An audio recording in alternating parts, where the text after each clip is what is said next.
Get out of my way. Oh, leave it. All right, that's it. We're done. Yeah, they don't want to play today. See ya.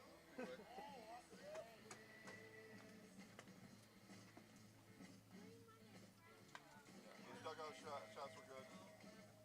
The bat was the best one. The bat, When the bat was Victor good. smashed it. Yeah, Were you a little nervous? Like scared? Like, yeah. I was. He was like, he was pissed.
Athletic Park is a nice place. The name is I was telling Lucas after we went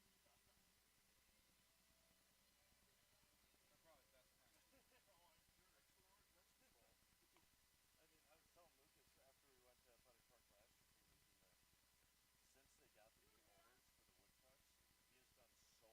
so much to like improve that place.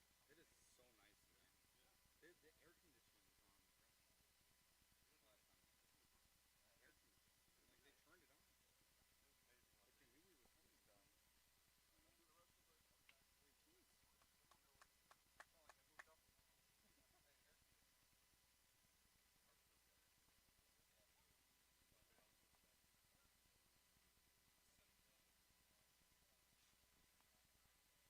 Like,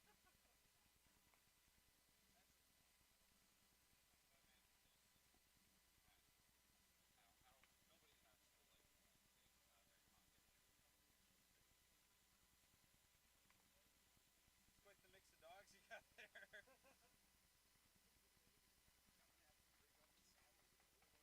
Yeah.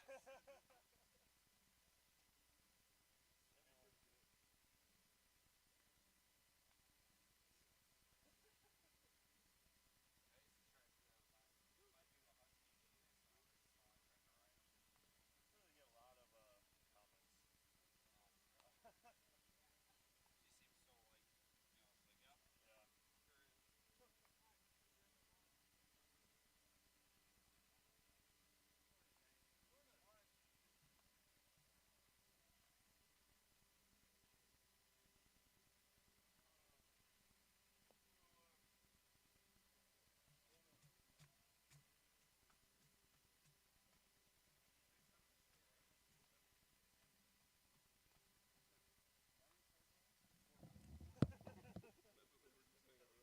She seems so like, yeah. Yeah. Well, that guy said that he's gonna have to rig up his saddle so the little one can ride. Like those monkeys do on the border collies. All right, let's see what we can do here. All right, I'll see you.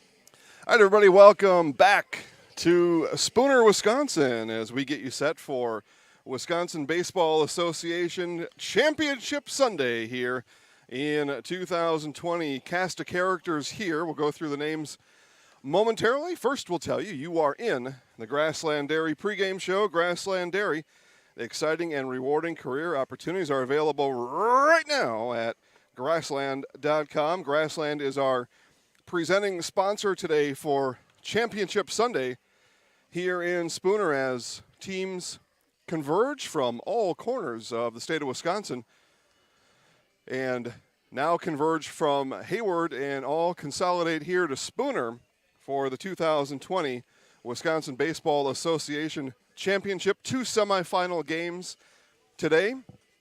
A 1 o'clock game between Hayward and River Falls, and this game here with a 10 o'clock first pitch scheduled between the Viroqua Sox and the Brill Millers.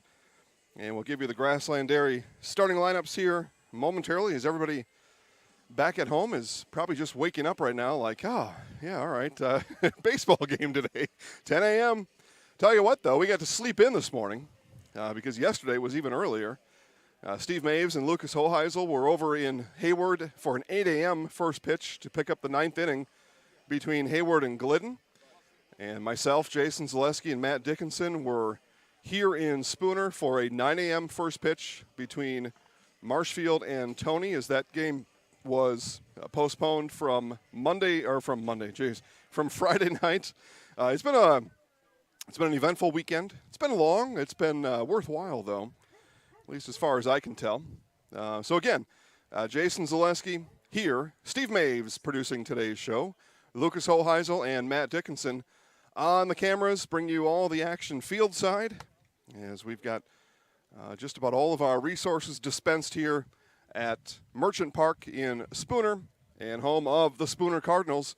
And this 2020 tournament hosted between Hayward and Spooner. We thank everybody for their involvement and for selecting us as the exclusive broadcast partner of the 2020 Wisconsin Baseball Association State Tournament. All right, Grassland Dairy starting lineups are as follows. First for the visiting Viroqua Sox. Playing second base and leading off is Mason Screedy. In left field is number 23, Andrew Wedwick. In center field is Josh Theedy.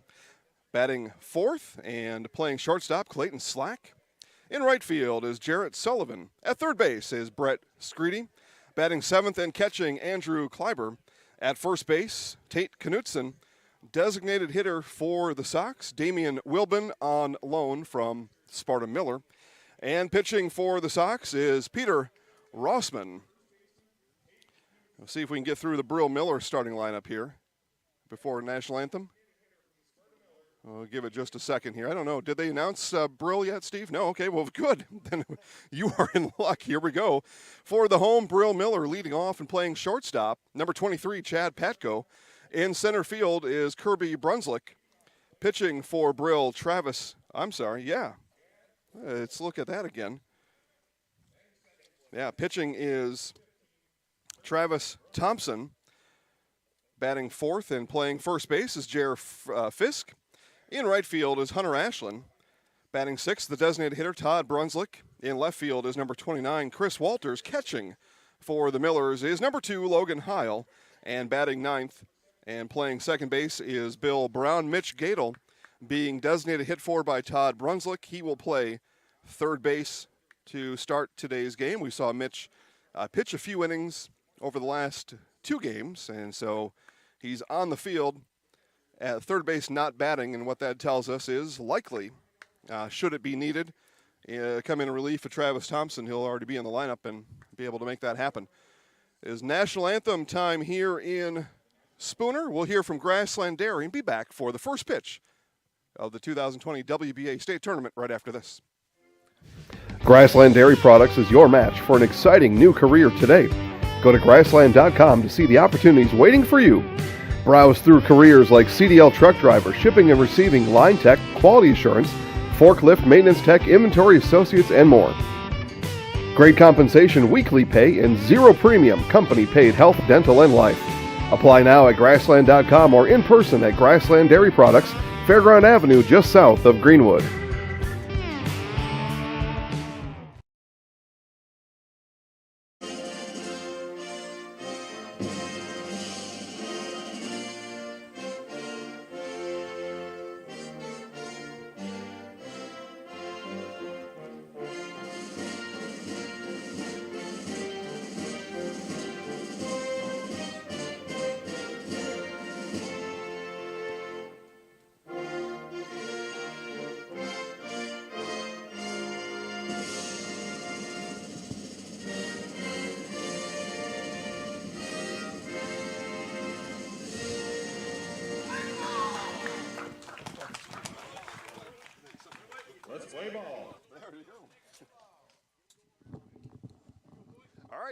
So again, baseball time here from Spooner. Get our volumes set there. That looks pretty good, I think, huh, Steve? Yeah, Steve thinks it sounds nice, so if Steve says it, it is. That's how that's all going to work. All right, so again, it's the home Brill Millers taking the field now, and the visiting Viroqua Sox coming up to bat, and we will bring today's Grassland Dairy pregame show to a close as Viroqua comes in at a record of 2-0. They are the 11 seed here in the 12-team tournament, so you talk about a team getting hot at the right time. The 11 seed Viroqua Sox here in the state finals. They're in the Final Four as the 11 seed, and Brill comes in as the 10 seed, so a couple teams here maybe on borrowed time or Cinderella story, whatever you may want to call it, but got the 10 and 11 seeds here on Championship Sunday as Viroqua took down Marshfield last night by a score of 6-1, and then earlier in the day it was Viroqua over Coon Valley 4-0. So Viroqua's done a nice job. Yes. Yep, Viroqua's done a nice job of getting here. They come in at a mark of 2-0. And Brill is 1-1. That's fine. I'll come grab it in between innings. Thank you. And Brill comes in with a record of 1-1. They actually lost the opener here in Spooner on Friday night. First game we played, that was against Prescott. They lost 8-3. But then Brill took down CCV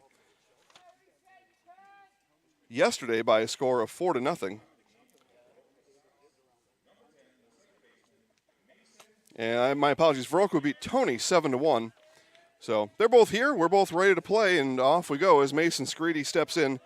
And it'll be first pitch coming up from Travis Thompson, and first pitch here in Spooner is 10-01, and it comes in as a strike to Screedy. So how about that for efficiency? First pitch scheduled for 10 o'clock, and it's 10:01. Off and running. Check swing foul, so no balls, 2 strikes now to the second baseman, Screedy.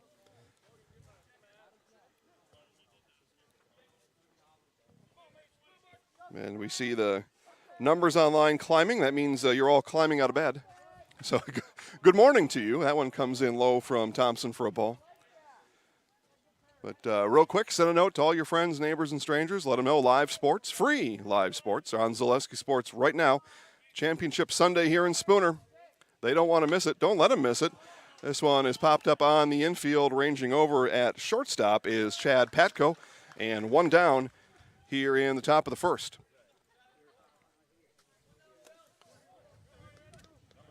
That'll bring up the left fielder, Andrew Wedwick.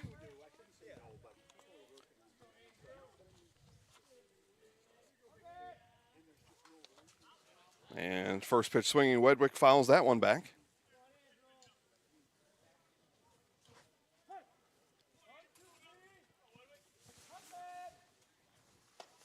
And a big cut and a big miss. Quickly now 0-2 as Travis Thompson will line up the third pitch of this at-bat for Wedwick. That one outside. Tried to get Wedwick to chase, but it's a little bit too far outside to chase that one down. And the 1-2, it's a swing and a miss. They say no drop, third strike on the exchange. The ball fell out, so it's a strikeout swinging. 2 up, 2 down. That brings up the center fielder, Josh Thiede. Mentioned to you in the Grassland Dairy starting lineups, Tate Knutson bats 8th, playing third base. There was some question about Tate coming into the game. He had cramped up and may have even pulled something last night in that game against Marshfield as he was running up the hill along the right field line and trying to make a catch on a foul ball. And all of a sudden we looked up and he was just laying there. Strike there to Thiede, but so they left the 8th spot open. Not sure who was going to play first base, and finally made the decision about 25 minutes ago that he was ready to go as strike 2 comes in from Thompson to Thiede. So we'll keep an eye on Tate out at first base when the Sox take the field and when he comes up to the bat. Looks like later in the game as a strike 3 swinging. 2 strikeouts from Travis Thompson and a fly out. It's 3 up, 3 down. Brill coming to bat in the bottom of the first.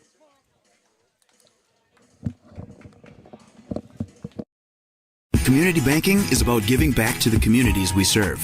It's about focusing on needs and making decisions to better businesses and families in the area. It gives an opportunity for employees to live, work, and play local. We are your community bank.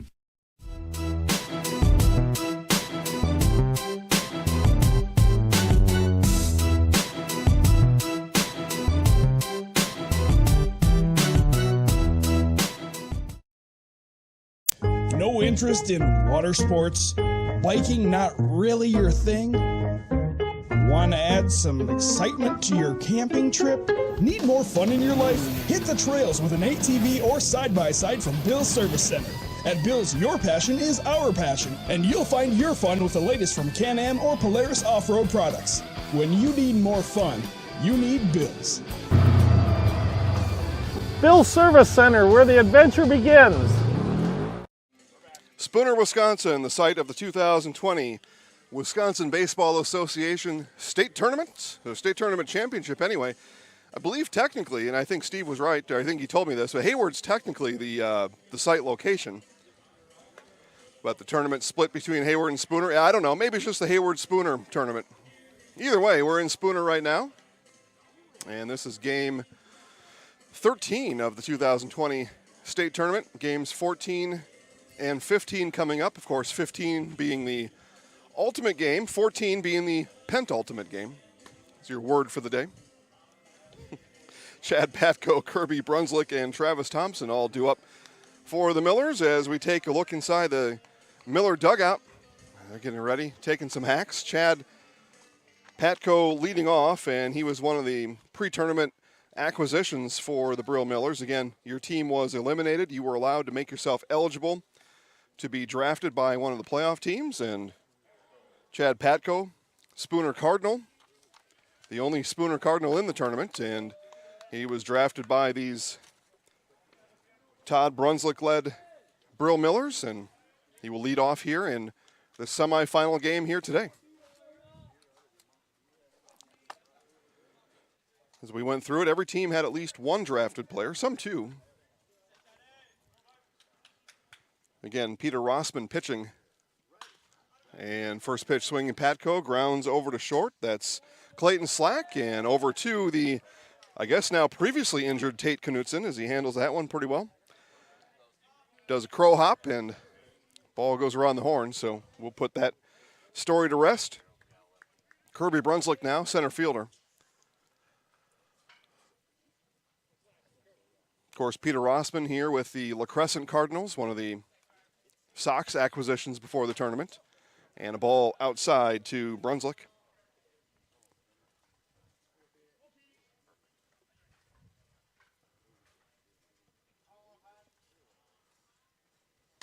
That one is ripped foul down the first baseline.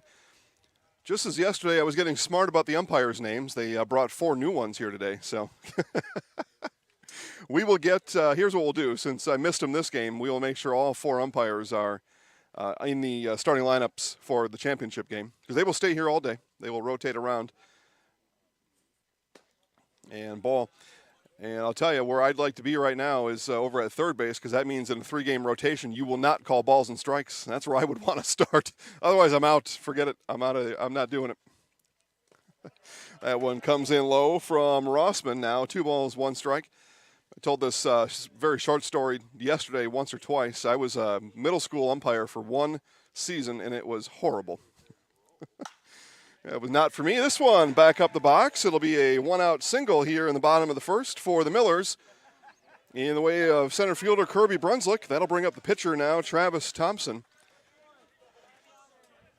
I could umpire baseball from the bases until the cows come home. That I can do that all day long. Obviously familiar with the rules. I could do that job, but behind the plate, I don't know. Part melted under pressure, part just didn't like it. And back then you had the big chest protector, the big, horseshoe-shaped thing that you had to hold with your left hand because it was connected to you by like some bungee cords. And that I did not like. Didn't like any of it. Yeah, and of the sports I played, I was the worst at baseball too. So I couldn't hit a ball or a strike, and I certainly had trouble calling it as Brunswick takes off for second, swing and a miss at the plate, and it's a stolen base for the center fielder, Brunswick. So runner in scoring position now for the pitcher, Travis Thompson. Help his own cause here and see if he can get this one in play, give a chance to get his center fielder around the bases. Again, winner here will play in the championship game. First pitch for that scheduled at 4 p.m. today. All games are right here on the channel you're watching on, so keep it locked. Rossman fires high and away. Sox dugout telling him to throw it harder. I think if he does, he can throw it through the screen.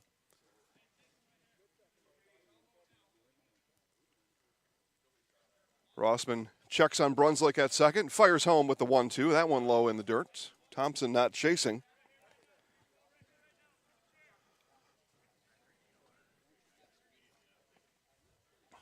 Thompson taps the plate with the end of his bat and readies for Rossman's 2-2. Here it is. Off-speed pitch. Strike. No. Ball. All right. Yeah, Clyburn did not know that missed. It looked like a strike from here, but again, home plate umpire has the look at it, and he's the only one allowed to call balls and strikes. That's how this business works. So full count now from Rossman. That one is foul. Miller's dugout telling their hurler, good cut, good cut.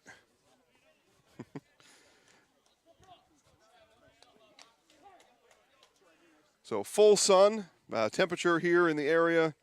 Give that to you here in just a second. I show 65 degrees. Seems like a little warmer than that. And this one again is tagged down the left field line and fair. That'll one hop off the wall, and it's a RBI double for Travis Thompson.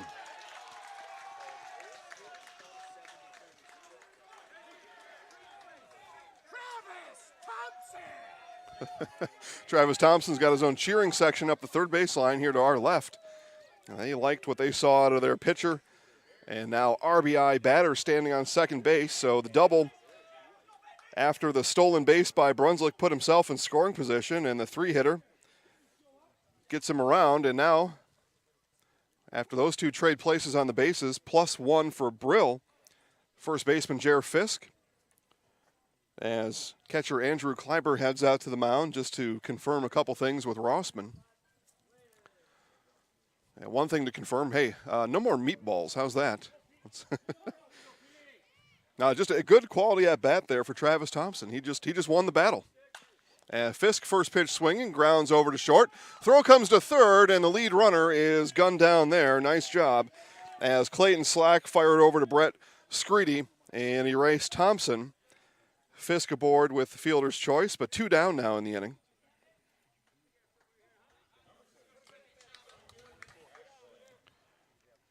So Thompson now will head to the dugout, get his pitching arm ready as right fielder Hunter Ashland now.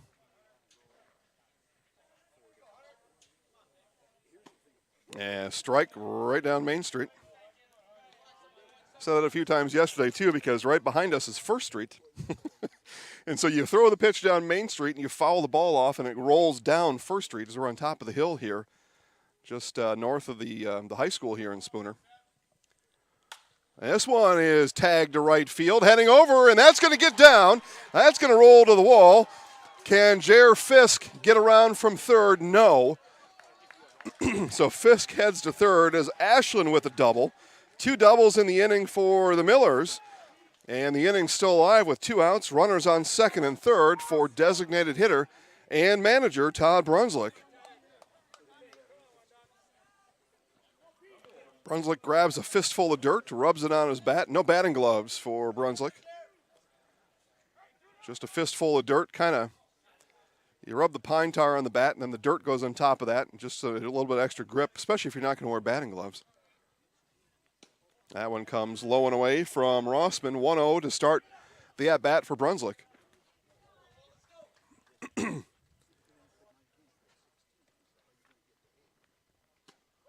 And that one misses outside. 2 balls, no strikes. Left fielder Chris Walters on deck should Brunswick reach safely. Rossman now with 2-0. And that one comes right down the heart of the plate for strike 1.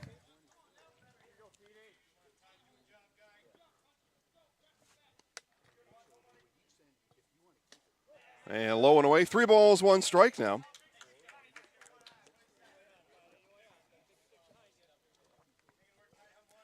Miller's already struck for 1, looking for more. Here's the 3-1 from Rossman. And this one's grounded over to third. Long throw across diamond for Screedy is in time for the final out of the inning as Knutson digs it out of the dirt. It was an RBI double for Travis Thompson that plated Kirby Brunswick. And after 1, it is Brill 1, Viroqua nothing. Scotty's Pizza and Chicken of Marshfield has been voted best pizza in Marshfield 12 years in a row. With popular choices like broccoli bacon cheese, drunken chicken, or any of the 25 specialty pizzas, Scotty's is ready to earn your vote now at 715-384-8118. Choose Scotty's for pizza, chicken, subs, sandwiches, and more. Carry out, dine-in, and delivery. Scotty's Pizza and Chicken, 715-384-8118. Witness the difference of a Catholic education at Columbus Catholic Schools. I think everyone should just know what makes this place special. Come and see. That's just what the Lord always said, and put your toe in the water. There are great schools, and it's a good fit. I'd always want them to come and to just feel the goodness and the family atmosphere. I invite everyone just to come in and see what it's about and to see if it might be right for them and their family. We invite you to schedule a tour today. All right, back here, Spooner. Again, if you're in the area, come on down. My understanding is there's a small admission fee if you're over 18. If you're under 18, just come on and walk in. But come on down, and you see our home plate umpire with the mask on. And I mean, hey, do what you got to do. Just get on out here. You wear a mask, you don't. Either way is okay. Social distancing is encouraged here at Merchant Park, Spooner Cardinal Field. And bring your own lawn chair, and you can distance to your heart's content. There's plenty of room up the third base line for the chairs. In the outfield, we see a few already. More will pile in as we get closer to the championship game at 4 p.m. And bleacher seating up the right field line. A couple picnic tables behind home plate. Got the beer cave above the first base dugout. Got the balcony where we are. And bring your chairs up here. Just all kinds of options. And that is what we found really great about Merchant Park here. It's just an awesome fan experience. Concession prices are reasonable. Everything's just good here. That's the way it is. Clayton Slack leading off for Viroqua. Jarrett Sullivan, Brett Screedy all due up. And 2-0 to start to Slack from Travis Thompson. Thompson with the RBI double in the bottom of the first. Has us where we are now, 1-0. And a strike there. He one-hopped it off the wall out in left field. And then 2 batters later, Hunter Ashland rolled it to the right field wall. First baseman, Jer Fisk, was on first, chugging around the bases. If somebody maybe a little more fleet of foot would have been on first, they would have scored. But as it is, 1-0, and the leadoff walk issued to Slack. Right fielder now, and number 9, Jarrett Sullivan. Maybe that should be a new rule for next year. You got to wear your position number on your back. Sullivan's already ahead of the curve there. He's done it. It makes it just easier for guys like me. Outside to Sullivan. Third baseman Mitch Gadel in on the grass.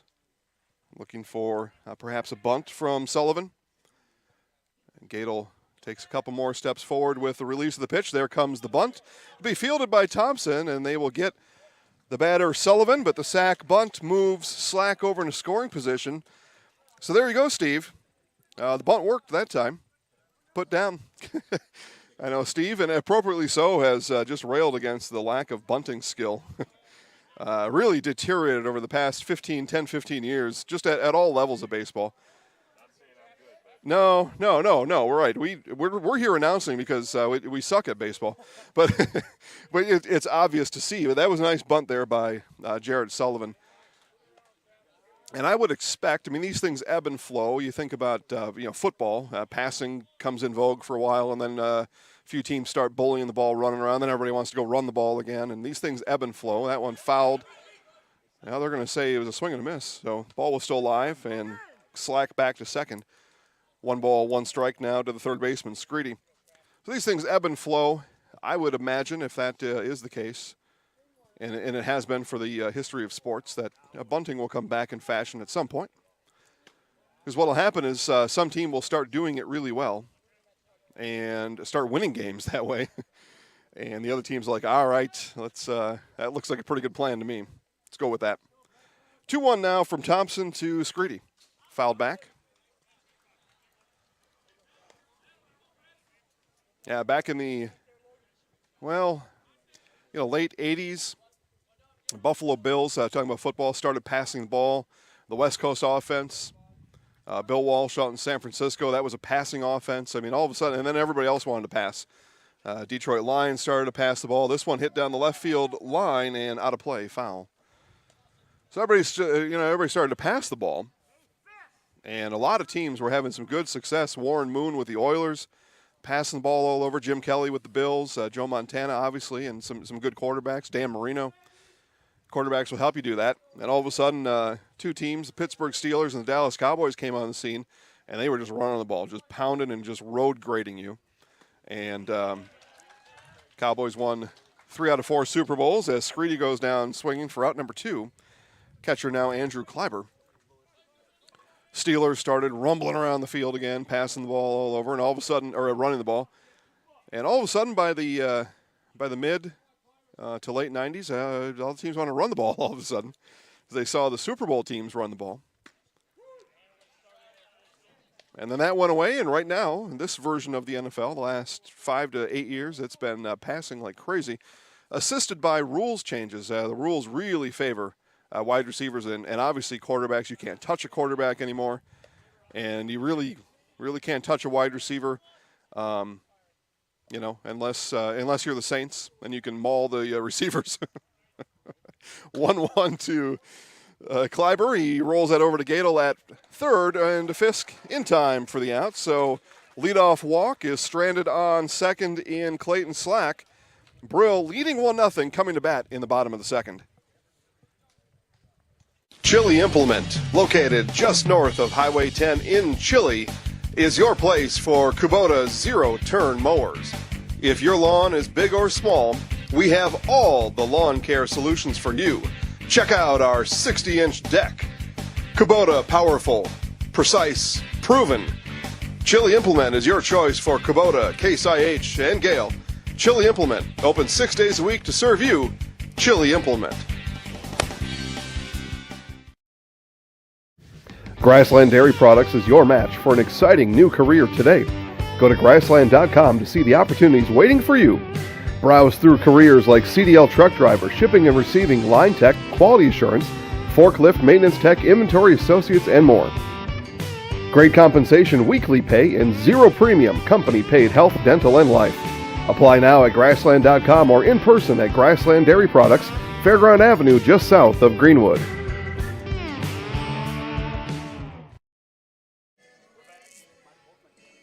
All right, back here in Spooner, checking in online. Again, if you're watching on a phone, tablet, computer, you can see the chat box down below. And we see friend of the show, Bryce Rasmussen, checking in. Bryce from the Wapaka area, checking things out. Bryce, if you can tell us, please, how the Wapaka Lakemen did this weekend. I know they're in their own tournament out there, and I believe today was a win in advance to that region's or that association's state tournament. So if you could, Bryce, let us know if you know how the Lakemen did this weekend. I got a way to check in with those guys too, but I'm a little busy, and Bryce, you are available. Give you a job to do. Bottom of the second, Chris Walters, Logan Heil, and Bill Brown as the Millers go 7-89 in the lineup.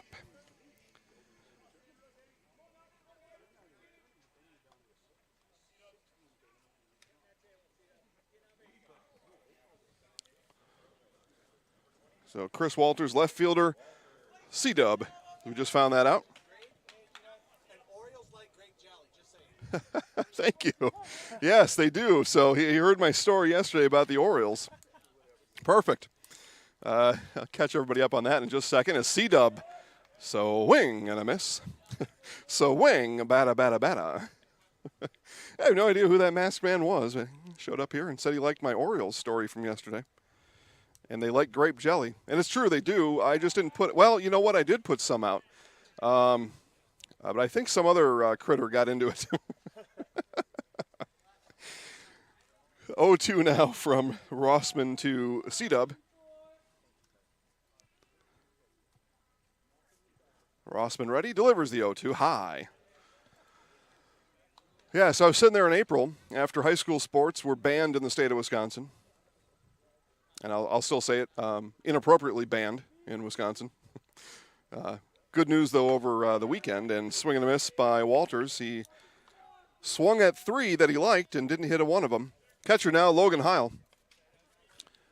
So sports were canceled on March 12th. So I was sitting around on April Fool's Day looking like a fool and thought to myself, Jason, you're going to have to find something to do.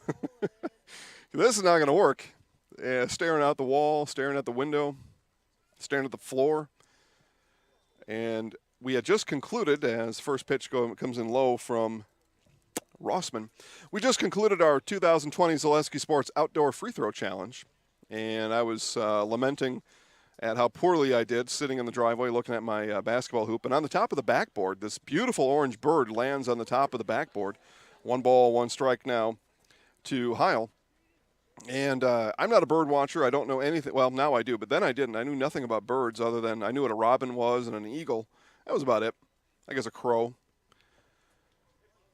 This one is hit into shallow left field. Shortstop backing up, and making a catch there is Clayton Slack for out number 2. So this orange bird settles in, and I go look it up, and it's an oriole. And then we find out that this particular oriole, or these band of orioles, likely have migrated from Brazil. And they were hungry. That's a long ways to fly. And it said they liked grape jelly and or oranges. So I put a lid of grape jelly out, and next morning that thing was gone. So Coon or something came and got it. So we went to the store. We bought a couple oranges. Again, I got nothing to do, so I'll go to the store and buy some oranges for a bird. And so I show up, cut the orange in half, and I put it on top of the fence post that's right out the window so I can see it. And I figure maybe a coon wouldn't climb up a fence post that high anyway. And sure enough, orioles started flocking to that orange, just pecking at it and eating the snot out of it. And they demolished these oranges. They were hungry. The 0-2 now to Bill Brown. And Brown hits that over to Slack at short. Easy pick and throw to Knutson to end the second inning. We've played 2 complete in this semifinal game here in the WBA 2020 state tournament. Brill 1, Viroqua 0. Jason Zaleski here to tell you that Hewitt's Meat has you covered with simple, easy, and free home delivery. Residents of North Dakota, South Dakota, Minnesota, Iowa, Illinois, and Wisconsin get free. That's right. Free delivery on every order from Hewitt'sMeats.com. Choose from bratwurst, wieners, bacon, jerky, sausage, cheeses, ham, snack sticks, gift boxes, and even the popular grillers. With over 50 flavors of bratwurst, Hewitt's Meat with free delivery will please your entire family. Visit the store in Tomahawk, Marshfield, or Hewitt's Meat on Facebook today.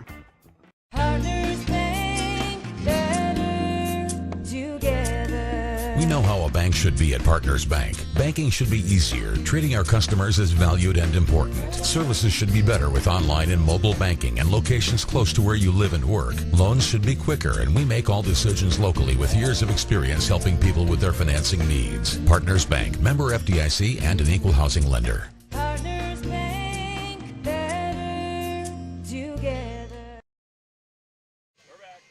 All right, back here to Spooner. So, cut the oranges in half, set them out. The Orioles just come, and we probably went through a dozen oranges in 2 weeks' time. And then I was sitting there minding my own business, looking at the orange on the fence post out the window, and here comes a woodpecker. Now he's eating that orange, and I said, all right, that is it. We are taking the oranges off the shelf.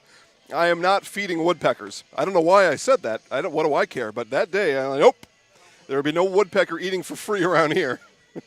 I'm only the friend of the Orioles. And so, yeah, and it was our friend and teammate here, Tammy Matson, who also told us some other things about the Orioles. And I learned a little bit after the oranges. So they're on their way from Brazil. They just need a quick snack. And then after they stay in Wisconsin for a while, then they need something a little heartier for when they go to lay their eggs and live in Wisconsin. So they start eating bugs and worms. And Oriole, you're on your own on that. Tate Knutson and Damian Wilbin. And then back to the top of the order in Mason Screedy in a first pitch swing from Knutson. And it's a leadoff single for Viroqua here in the top of the third inning. So, yeah, that's the Orioles. And then Tammy tells us last night then that, all right, now go put the oranges back out, because as the Orioles decide to go back to Brazil, they're going to need that quick high energy to get out of here. So I said, yeah, that sounds nice, except I'm leaving for Indiana tomorrow. She didn't know that. Grounded over to second, flipped to short for one. Across the diamond is late. So the lead runner, Knutson, erased on the 4-6 put out. And Wilbin aboard via fielder's choice. Top of the order now, Mason Screedy popped out to short back in the first inning. So Rachel and Dasher the dog are going to be in charge of the house while I'm away in Indiana. And Rachel's going to have her hands full with Dasher the dog, so probably won't be feeding any Orioles. It's not that hard, though. You just cut the orange in half and you stick it out there somewhere. But she's busy and not fascinated by the Orioles like I was. She will feed instead Dasher the dog.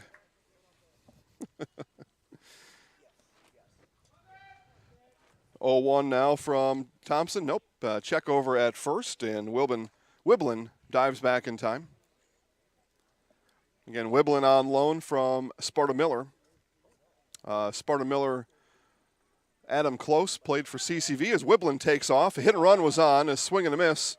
It will be a stolen base, though, for Wiblin. So that's one other, Steve, besides the bunt. I mean, the bunt is the most obvious lost thing in baseball. Hit and run, though, right there with it, I think, too. And you saw that from Screedy. You just got to poke at it. Just get bat to ball somehow.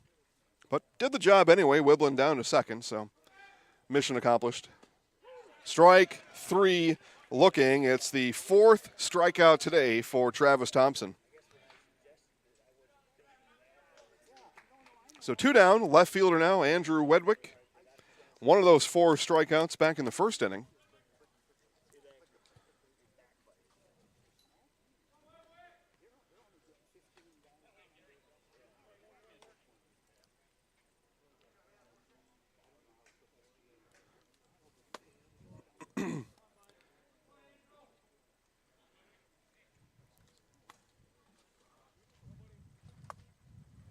Play here in the top of the third. The Brill Millers in the field lead 1-0.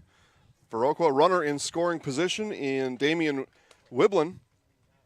Screedy attempted to move him over on a hit and run and then swung and missed and then struck out looking on the next pitch. So Wiblin still on second, and that one bounces off of the shin guard of the catcher, Logan Heil. And home plate umpire will step out and give Heil just a minute to make sure he's okay. Thumbs up. He said, yep, right off my knee, right on the right side, right off the shin guard. I'm fine. Points right to his kneecap. King Wing is checking in online.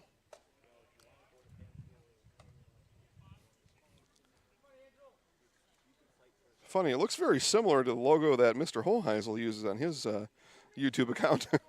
I don't know if it is, but yeah, woodpeckers rock. They keep the ash trees alive. And listen, I mean, woodpeckers got their job, and I will just let them do their job. They do not eat the Orioles' lunch on my behalf, though. Not on my watch. They go eat their own bugs. Full count now to Wedwick, and a swing and a miss. Strikeout number 5 for Travis Thompson. And the side is retired with Wiblin stranded over on second. 1 hit, 1 left on, no runs. Brill leads 1-0, bottom of the third coming up next. Wondering what to feed your team after work, the game, or this weekend? Chips Hamburgers in Marshfield and Wisconsin Rapids has tasty char-broiled burgers for any hungry appetite. From the classic hamburger to the famous Chips Champ and everything in between, check out our daily specials. Stop inside to enjoy your meal with comfortable seating. See our complete menu of burgers, hot ham and cheese, hot beef, chicken and fish, fries, rings, curds, and ice cream served year-round. In a hurry? Same great menu in the drive-thru. Chips Hamburgers in Marshfield and Wisconsin Rapids. Community banking is about giving back to the communities we serve. It's about focusing on needs and making decisions to better businesses and families in the area. It gives an opportunity for employees to live, work, and play local. We are your community bank.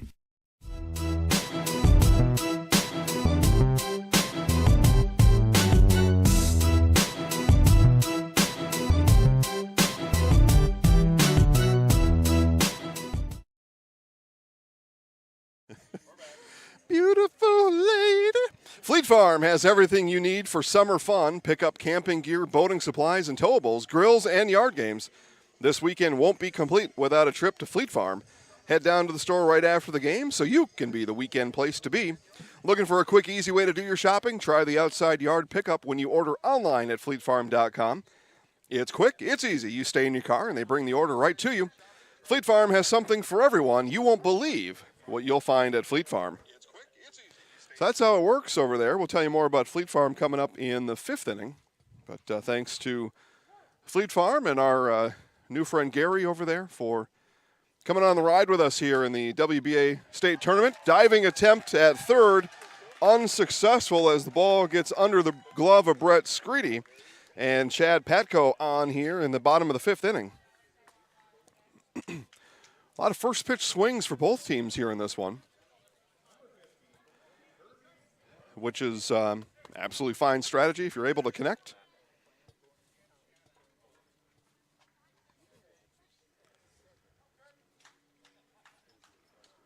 And runner going, bunt shown and offered. The throw is going to come high and get in the outfield.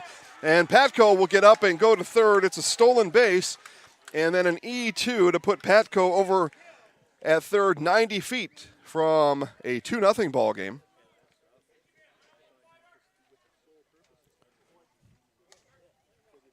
So first error of the game for either side comes in the way of Andrew Kleiber.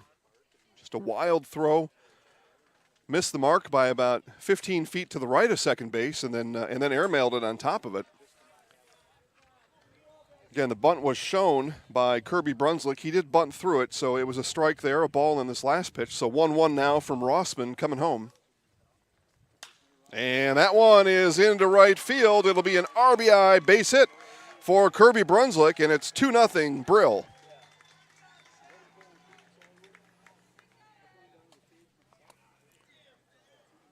The other RBI of the game happened in the first inning, and it happened right here off the bat of Travis Thompson as he doubled off the left field fence. That scored Kirby Brunslick, who is now at first with an RBI of his own. But Brill is Brill's on fire here. They come to play. Again, they looked, they just looked not this good against Prescott on Friday night. But again, they won 4-0 in their lone game yesterday against CCV. And the runner, Brunslick, going down to second. Throw is on time. Tag is there, and he is out. So Kleiber, in part, makes up for that error just a moment ago and guns down Brunslick. Brunslick had stole the base back in the first inning. And the Sox ready for it this time. So 1-1 now, the count to Thompson. That one comes in low and away. Yeah, but Brill really picked it up against CCV again. Shutout there. Take a look at that. That was a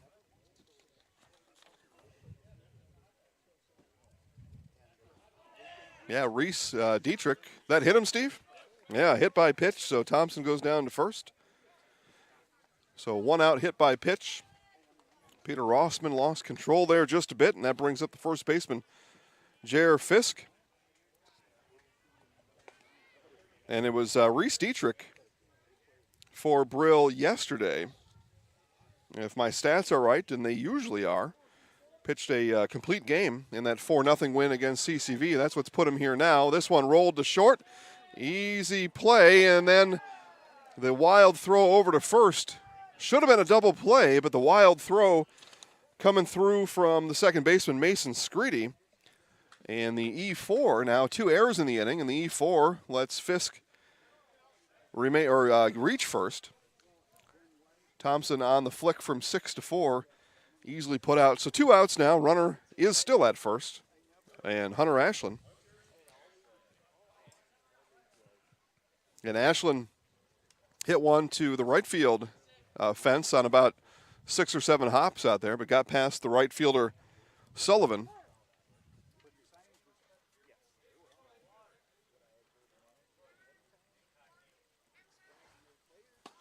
Outside for a ball. Yeah, back in the first inning, Ashland hit that double, sent Fisk from first to third, and then both left stranded thereafter.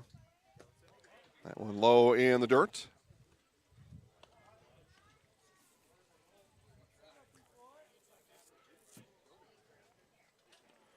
Rossman checks Fisk at first. He's going nowhere, and the throw home is fouled just up from the Miller's dugout.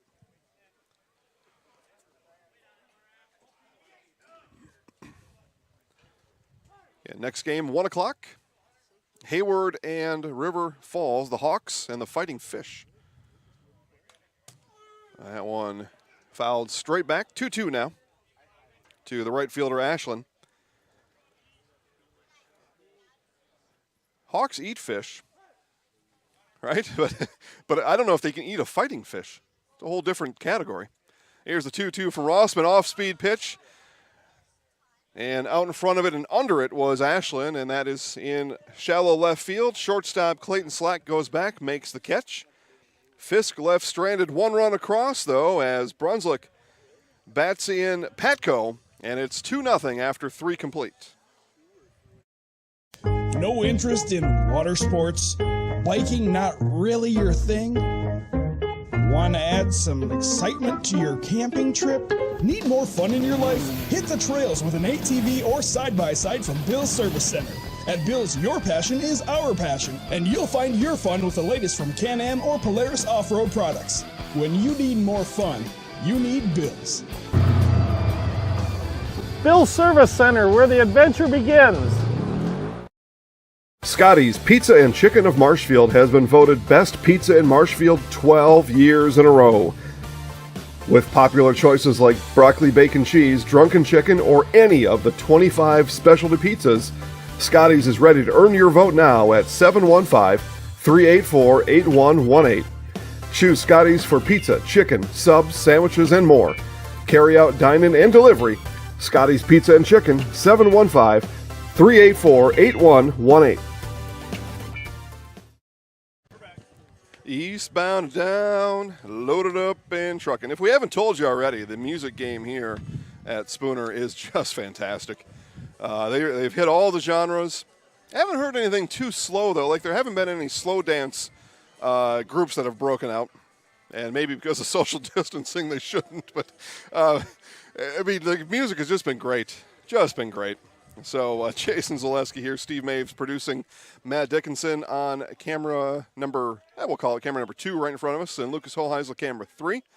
And as soon as the sun encroaches a little bit more on top of our canopy, we'll break out camera number 4. But yeah, Smoking the Bandit, playing the theme song for Smoking the Bandit during or in between innings, as a swing and a miss there from Josh Thiede as the Sox go Thiede, Slack, Sullivan. Here in the top of the 4th inning already. Just 42 minutes into this son of a gun. But every time in between innings that song plays, whatever it is, and everybody's tapping their feet and bobbing their head. I mean, just the music game is just spectacular here. I was told Hayward was good as well. So, and that will lead me to say just a fantastic job again by everybody here involved with putting the tournament on. The grounds crews, the hospitality staff, the facilitators, the WBA directors, just, I mean, first class all the way, and it has just been entertaining. Just a great time. That one fouled up and away, so count remains no balls, 2 strikes to the center fielder, Thiede.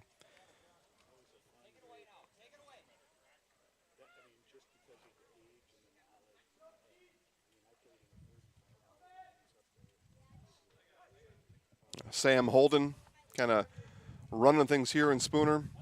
Maybe he doesn't agree to that, but that's what it looked like to me. As Petco grabs that one right at second base. The shortstop makes the catch. Thiede is retired.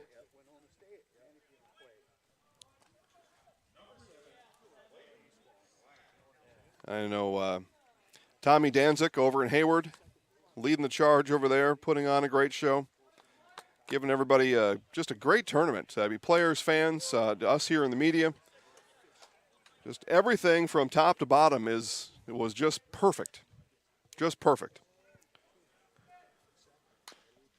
That one rolled foul and up and over the 4-foot fence, 3-foot fence down there. Little ball hopped over. We were told yesterday morning if you turn in the balls to the concession stand, you've got a chance at $1 million. So, that guy there decided he's going to hang on to it just a bit. Maybe sometimes a ball is worth more than the money, you know. Souvenir. The 0-2. That one also foul and gets by third base coach and third baseman Gadel, and then Gadel just lets it lay in the left field grass up there. I don't know if that dog's going to hunt. And now somebody comes out of the dugout to go grab it. Can't get that ball off the field. So count remains, no balls, 2 strikes. Thompson looks into the shortstop slack and just fouled it back.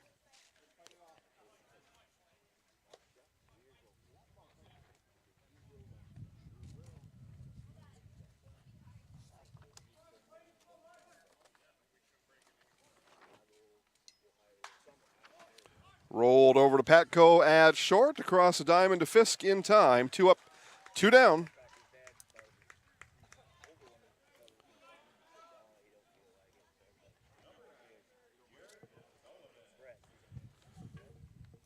So just the 14th batter through 3 2/3 here for Viroqua. They've had 2 runners on. That's been it. A walk to Slack back in the second and a single by Knutson. So Travis Thompson, by that math, hurling a one-hitter here in the top of the 4th inning. Off-speed pitch, dips in nicely for a strike.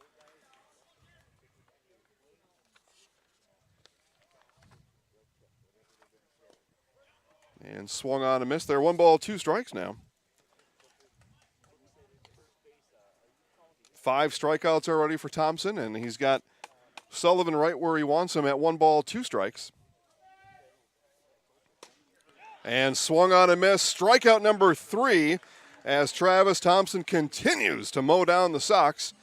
Top of the 4th inning. Brill coming up when we come back.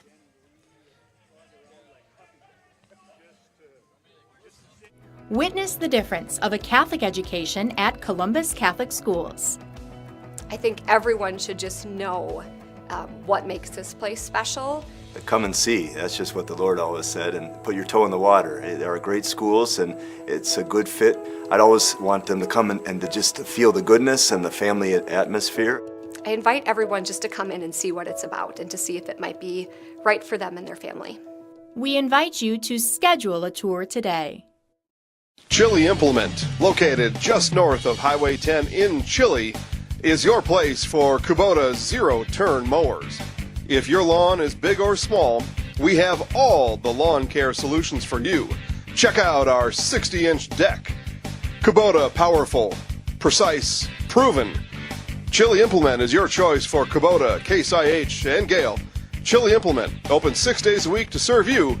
Chili Implement.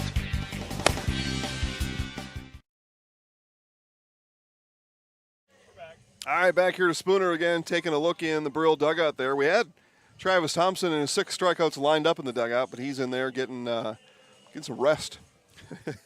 Good idea, too. First National Bank of River Falls is a community bank built on giving back to you. We believe our contributions can help your families live, work, and play in a better place.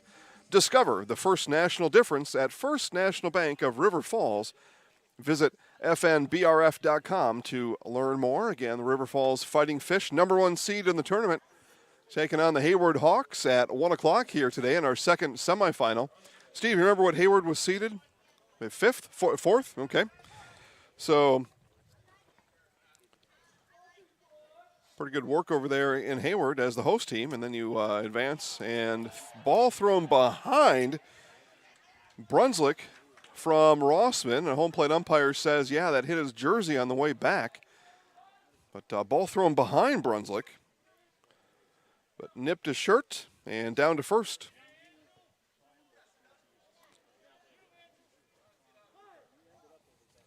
Steve, who was the 2 seed in our tournament? Obviously, they're not here. CCV was the 2 seed. And throw down to first. They've got Brunswick, perhaps, if they go quick, but no. Snap throw down to first. Brunswick was way off the bag. He heads down to second on the throw. So turns the walk into a opportunity to get down to second base, put himself in scoring position here. Yeah, 2 seed was CCV, and they've certainly underperformed. I don't think there's a different word to put on that. That's the word. As again, Brill took down CCV. So Brill is the 10 seed, beats the 2 seed Cedarburg Coon Valley 4-0 yesterday. CCV did get the win over Prescott last night, but too little too late. They beat them 8-5, but by that point, Brill had the first tiebreaker. CCV had a chance. All they had to do was keep Prescott at 4 runs or under. And they let up a run late in the, I believe that was in the 8th inning, so they're 4 outs away from advancing to today. And Prescott hit what I remember to be in the 8th inning, put Brill into the state semifinal here today as they get the first tiebreaker then over CCV. This one is laced into left field. That's going to get down. They'll send Brunswick easily around from third. The throw will come home, but no play there. Now down to second. Walters, he's in, and he will stay there. So it's an RBI single for C-Dub, Chris Walters, and it's 3-0 Brill.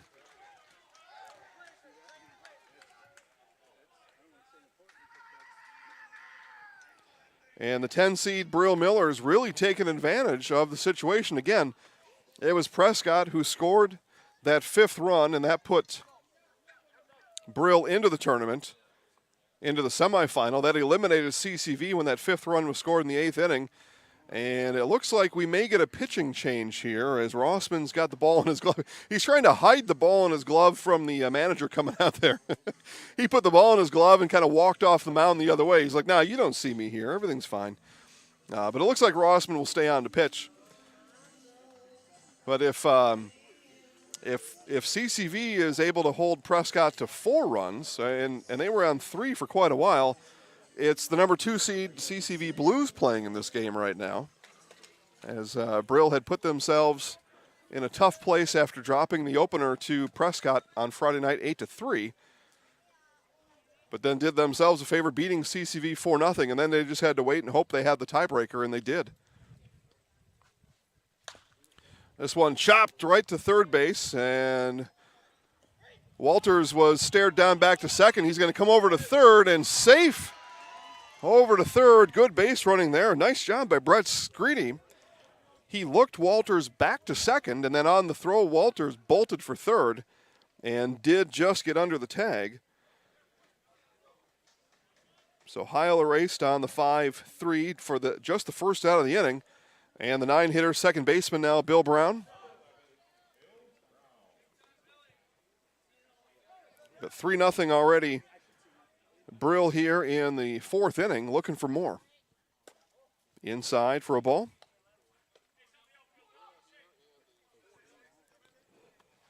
Chad Patko, leadoff hitter, on deck. Off-speed pitch, misses away. Yeah, that high chopper there by Heil really helped to get Walters over. That high chopper, the ball had to come out of Screedy's hand fairly efficiently, so Walters didn't have to stand on second. He got about 15 feet off the bag at second, and the right on the throw raced over to third. That one low. Now 3 balls, 1 strike, the count to the second baseman, Brown.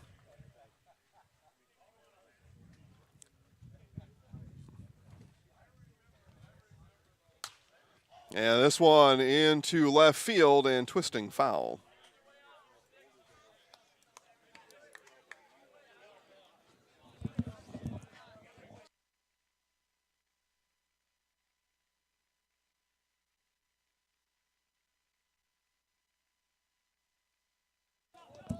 And this ball is going to get past the catcher, but the short backstop there prevents Walters from getting home. Brown does walk, though, on the wild pitch.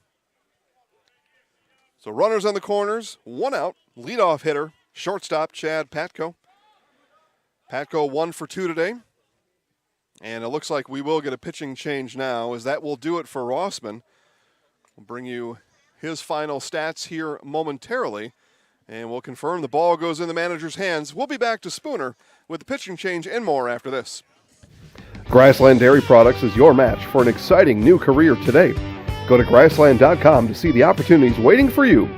Browse through careers like CDL truck driver, shipping and receiving, line tech, quality assurance, forklift, maintenance tech, inventory associates, and more. Great compensation, weekly pay, and zero premium, company paid health, dental, and life. Apply now at grassland.com or in person at Grassland Dairy Products, Fairground Avenue, just south of Greenwood.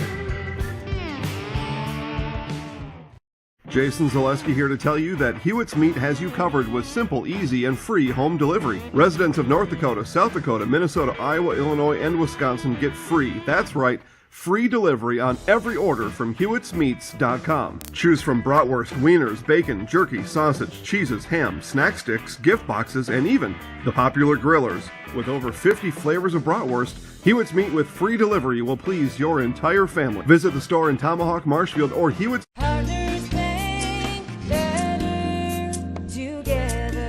We know how a bank should be at Partners Bank. Banking should be easier, treating our customers as valued and important. Services should be better with online and mobile banking and locations close to where you live and work. Loans should be quicker, and we make all decisions locally with years of experience helping people with their financing needs. Partners Bank, member FDIC, and an equal housing lender. Partners Bank, better together. Wondering what to feed your team after work, the game, or this weekend? Chips Hamburgers in Marshfield and Wisconsin Rapids has tasty, char-broiled burgers for any hungry appetite. From the classic hamburger to the famous Chips Champ and everything in between, check out our daily specials. Stop inside to enjoy your meal with comfortable seating. See our complete menu of burgers, hot ham and cheese, hot beef, chicken and fish, fries, rings, curds, and ice cream served year-round. In a hurry? Same great menu in the drive-thru. Chips Hamburgers in Marshfield and Wisconsin Rapids. All right, pitching change for the Viroqua Sox. They bring Damian Wilbin out of the dugout. He was a DH to start the game, and he will come on now here in the 4th inning with 1 out. Runners on first and third are Bill Brown and Chris Walters, respectively. Don't have all the finals yet for Rossman, as the runners on base are his responsibility, but 3 1/3 innings pitched. We do know that. 1 strikeout, 3 walks, and all 3 runs on the board are responsible to Rossman, and the 2 left on base up to Wiblin, to help what could be Rossman's final ERA on the year, if he's even keeping track of that kind of thing. As that one comes in high to Patko.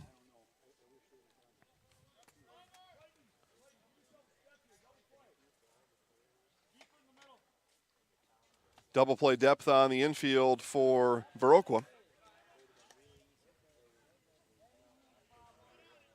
1 ball, 1 strike to the shortstop, leadoff hitter Chad Patko. Getting 1 for 2 today. Singled and scored in the 3rd inning.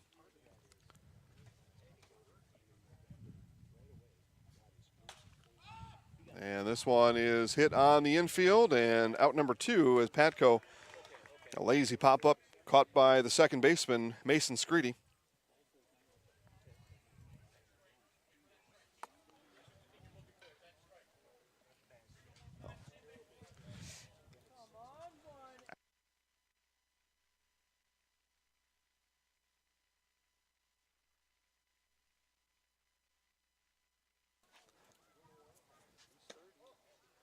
And ball comes in there.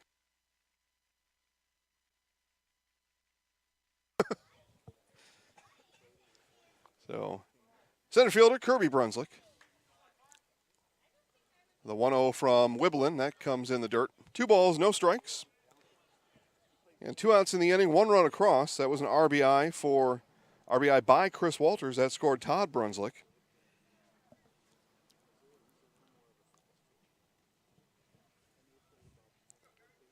Kirby Brunswick scored in the first, Chad Patko in the third. Brunswick of the Todd variety here in the fourth inning.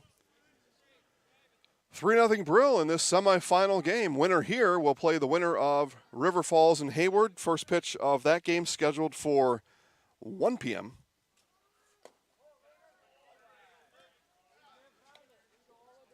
Arlene checking in online. Arlene says, got it. Good. I'm happy that you're here. 3-0 now for Wiblin. Here it is. And taking the whole way in a strike to the center fielder, Brunswick.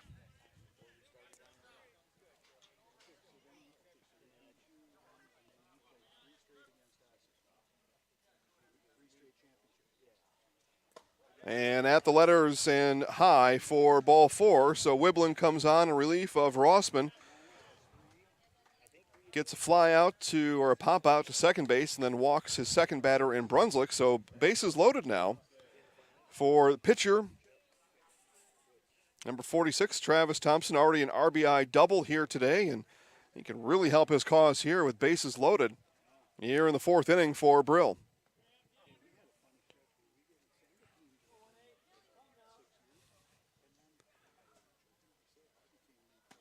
Off-speed pitch, drops in for a strike. Again, Wiblin here as a member of the Sparta Miller.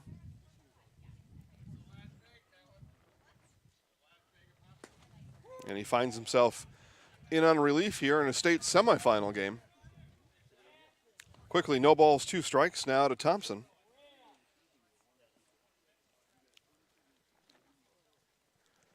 The 0-2 coming back.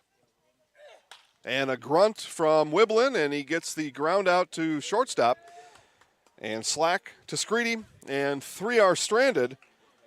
I'll give you Peter Rossman's final line when we come back to start the top of the 5th here in Spooner. Community banking is about giving back to the communities we serve. It's about focusing on needs and making decisions to better businesses and families in the area. It gives an opportunity for employees to live, work, and play local. We are your community bank.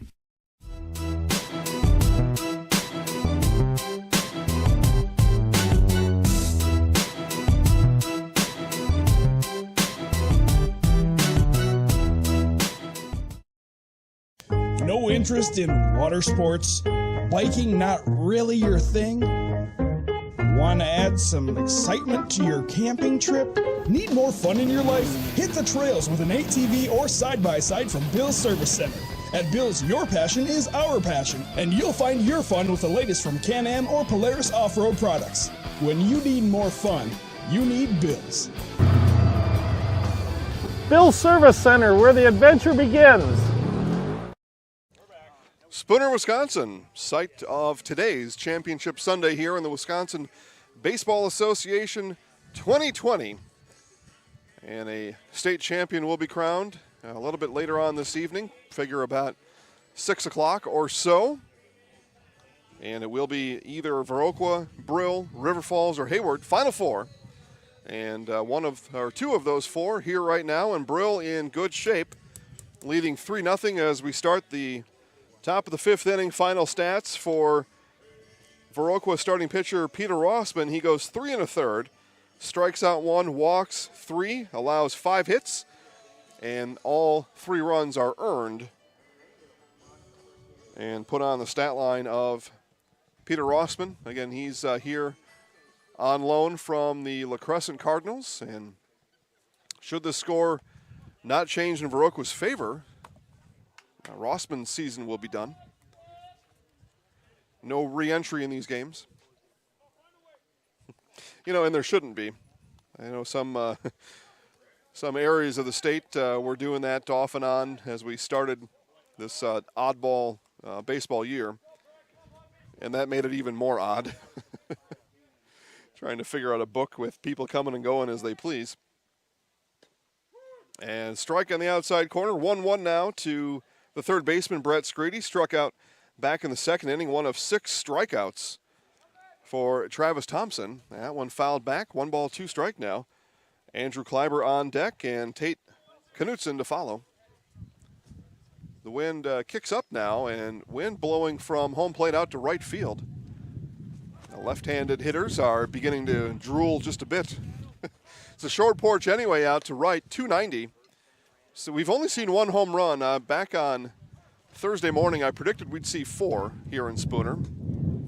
And strikeout number 7 as Screedy is 0 for 2 with 2 strikeouts today.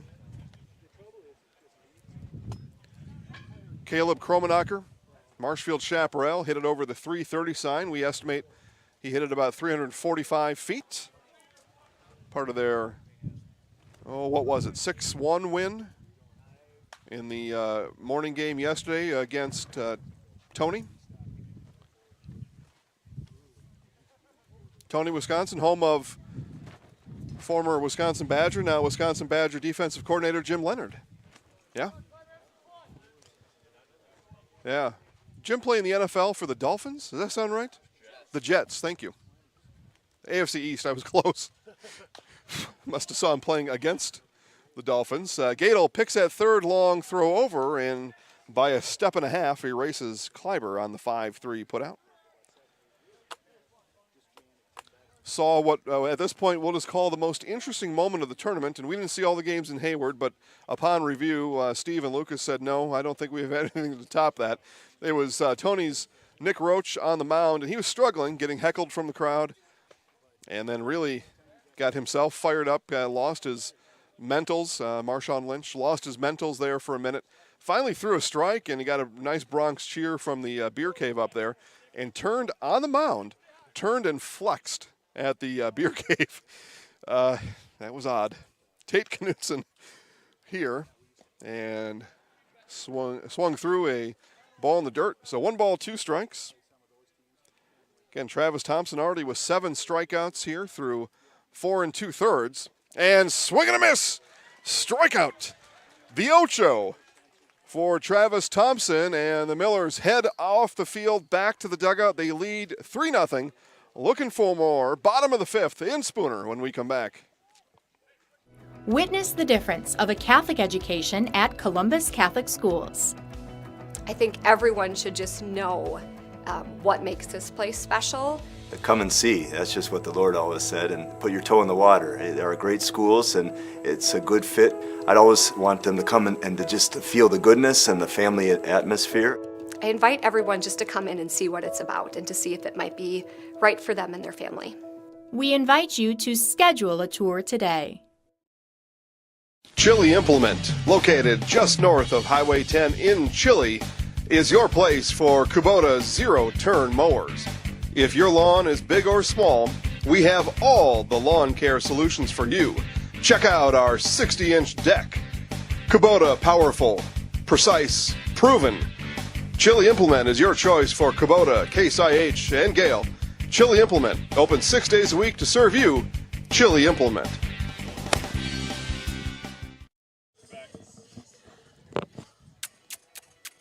Kiss. Man, music is just amazing. All right, bottom of the 5th inning, Brill Millers coming up. It'll be Fisk, Ashland, and Todd Brunswick here in the bottom of the 5th inning. Get all your pet supplies in one stop. Get it all at Fleet Farm.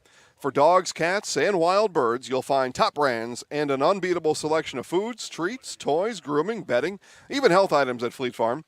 Fleet Farm has something for everyone. You won't believe what you'll find at Fleet Farm. Mentioned earlier, I'm headed off to Indiana tomorrow, so Rachel and Dasher the dog will be in charge of the homestead. They'll do fine. And I know Rachel will likely head to Fleet Farm sometime this week, pick up a new bag of dog food for Dasher. He's going to need a couple of rawhide bones and probably a new chew toy. He tore through one last night at the hotel up here. Dasher the dog goes everywhere. Was swing and a miss there by Fisk. No balls, 2 strikes. So she'll head down to Fleet Farm, pick up those things, as we always do. And again, mentioned ordering too from fleetfarm.com. We've done that. Stuff just shows up right to the house. But there's something special. Walk through the door at Fleet Farm. It's got that just reassuring, comforting smell. You walk through the door at Fleet Farm, and it's like, yeah, everything I need is right in here. I mean, it does. It's just got that smell. Now, part of that is I grew up somewhat in hardware. And swing and a miss by Fisk, and Wiblin sets down Fisk. Taking a look here. First strikeout for Wiblin. Make sure I had that right. Hunter Ashland, now right fielder.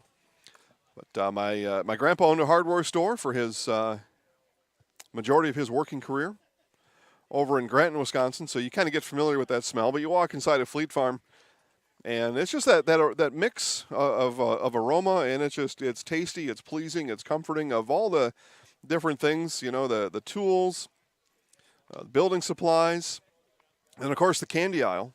And I say candy aisles, and chocolate-covered peanuts. I like the black licorice there. Sometimes the raspberry yogurt pretzels. So you go into Fleet Farm, you like I did, you buy your Milwaukee Tool drill, and then you head over to the candy aisle. You get some snacks for later, because after you're done hanging your paintings, what we were doing, and had to get a new my new Milwaukee Power Drill. My Black & Decker bit the dust, so I went in there and grabbed that. This one is going to be up and out of play. Count remains 2 balls, 2 strikes. Just missed that Toyota something or other sitting right there. So anyway, I walked in there, grabbed my Milwaukee Tool new drill set, got my snacks, hung my paintings. And then the good thing is you pick up those bags of candy from Fleet Farm, and then they're there all week. And so you do some other chores around the house. You just go by, you grab a chocolate-covered peanut or a pretzel, and you're all set for the week. 2-2 now is the count to Ashland. Swung on and missed, so back-to-back strikeouts as Wiblin sounds a little bit like Pete Sampras with the grunt on there.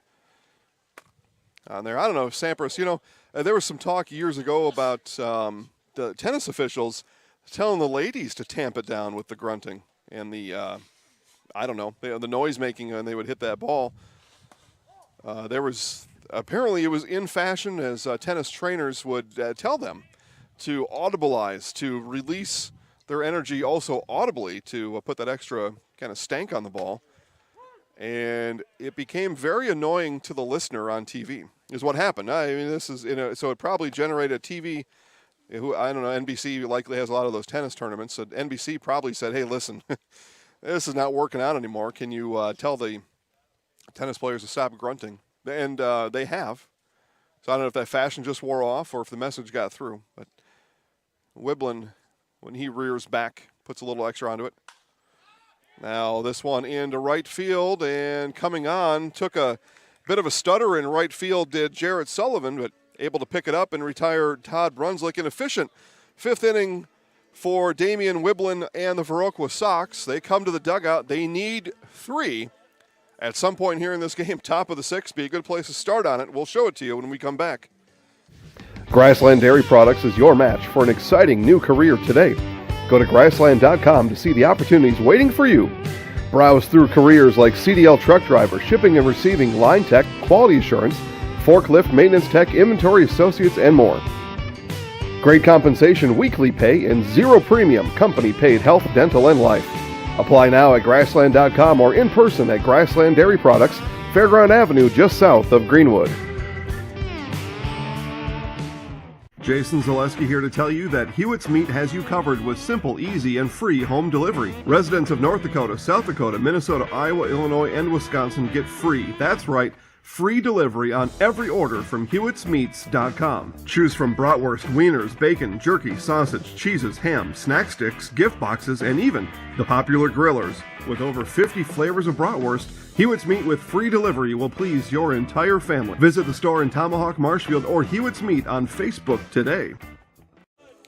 All right, folks, watching back in central Wisconsin, in particular in Marshfield. We know there's a bunch of you watching from there, is generally where we are situated throughout the year, generally speaking. But anyway, Scotty's Pizza of Marshfield, 715-384-8118.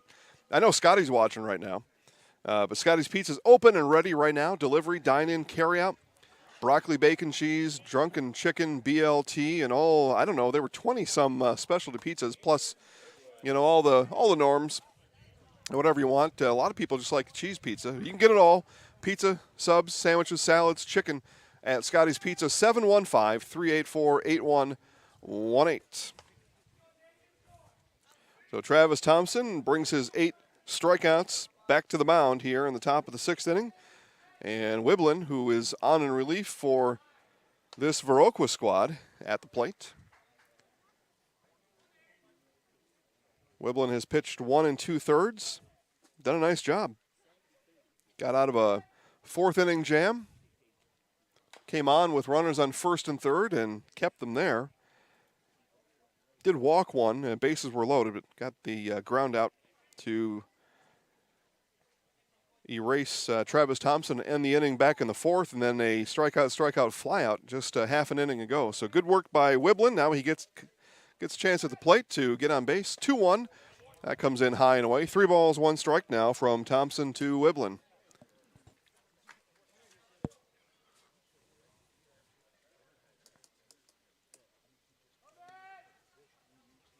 That one is fouled up and out of play, and again, the ball thrown down Main Street and then fouled down First Street. One of the maps I looked at coming in here, at some point this may have been named First Street Field. So one of the maps I saw called it that. And makes sense. Full count now. Here it is. Off-speed pitch. Wiblin out in front. Does tap it foul. Stays alive.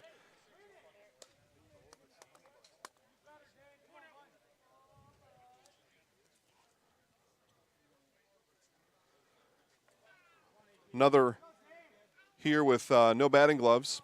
The wood bat not necessary for the batting gloves. And he walks him. So nice at bat there for Wiblin. Stayed alive in the count. Gave himself an opportunity to get down first base. The aluminum bat, you hit off the handle or down on the barrel off the aluminum bat, and it just stings like a son of a gun. And sometimes those gloves can kind of help. You can't take you hit it that poorly. That sting is gonna vibrate all the way up to your shoulder. With a wood bat, not as apt to do that. So a lot of these guys don't wear gloves. And with the third baseman Gadel drawn in, it's a single right back at him for the leadoff hitter Mason Screedy. And the Sox are in business. Runners on 1st and 2nd, nobody out.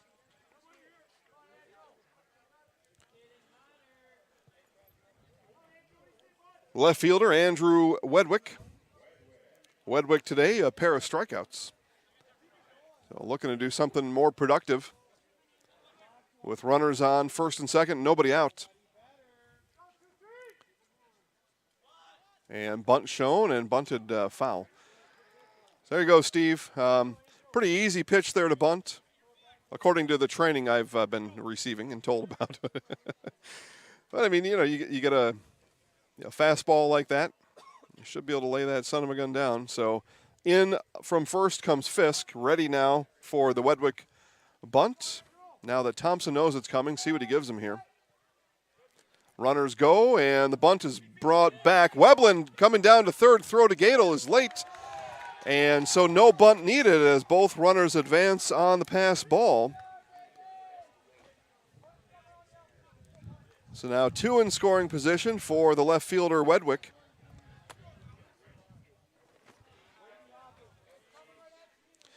They probably have to label that a wild pitch, actually. That ball spiked in front of the catcher Logan Heil. So wild pitch is the official call there, and check swing foul. Wedwick protecting there.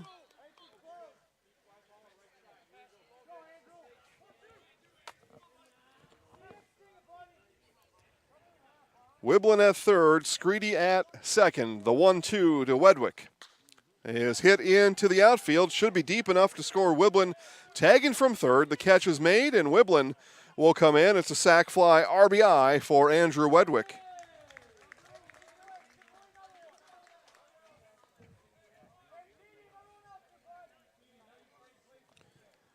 Screedy stays at second as the ball hit right in front of him to center field. And so Viroqua center fielder now, Josh Thiede, with 1 out. But nice job there out of your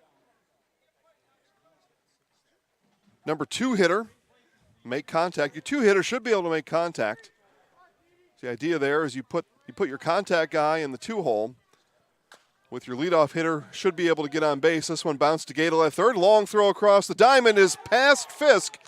And turning for home now is Screedy. No throw there. Throw comes to second instead. And everybody's safe. It's a run scored. And a 1-run ball game here in the top of the 6th inning.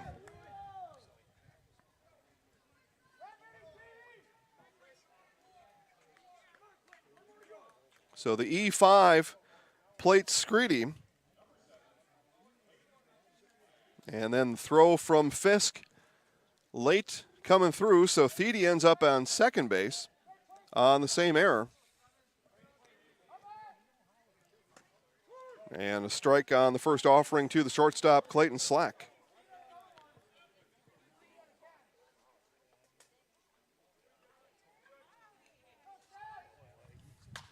And this one ripped down the left field line, but foul. Third base umpire had to duck his head down, get out of the way of that one. As he ducked his head down, the ball landed. Had to look out of his side eye to see if that was going to land fair or foul.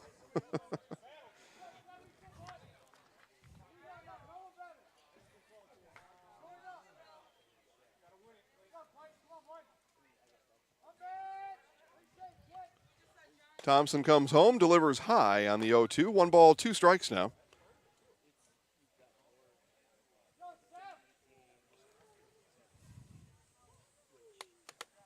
Jarrett Sullivan on deck. And this one ripped foul. Look at, oh boy. Yeah, and that hit that fellow right there in the right arm. He tried to duck out of it. And end up getting plunked in his right arm. He's okay, but his lady friend sitting to the right of him, yeah, he's flexing. Does he know Nate Roach? He says he's okay. He put up big muscle flex down there. He's fine. No balls, 2 strikes now to Slack. Or 1-2, I should say. And this one, again, ripped down the left field line and foul. Does a 1-hop off the fence down there. 3-10 straight down the line. And Slack is pulling everything here. See if Thompson gives him something off speed and to the outside, maybe.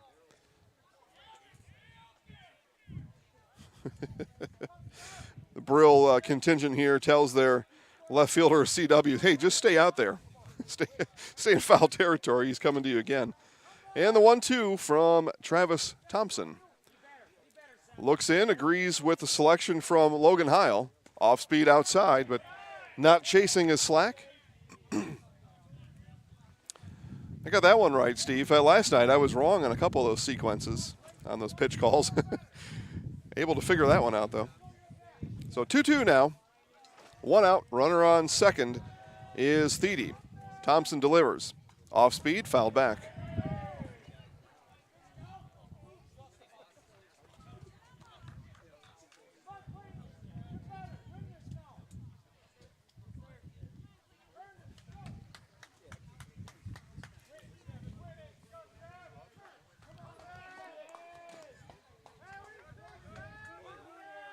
The 2-2 again from Thompson.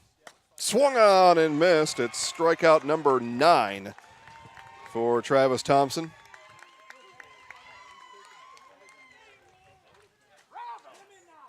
So that brings up the right fielder, Jarrett Sullivan. Sounds like we got another announcer down there, Steve. Bring this guy over. he can do our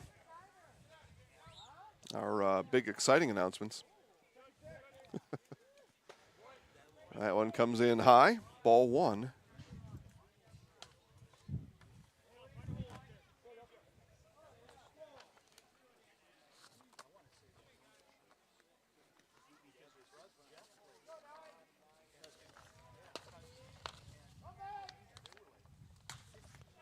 And this one hit to CW in left field. Settles under it for the final out of the inning. But the Hagen Knights, Travis Thompson from the Knights, comes in and gives up 2 runs, able to close it down, though. And his Brill Millers still lead by 1. It's 3-2. Bottom of the 6th coming up next.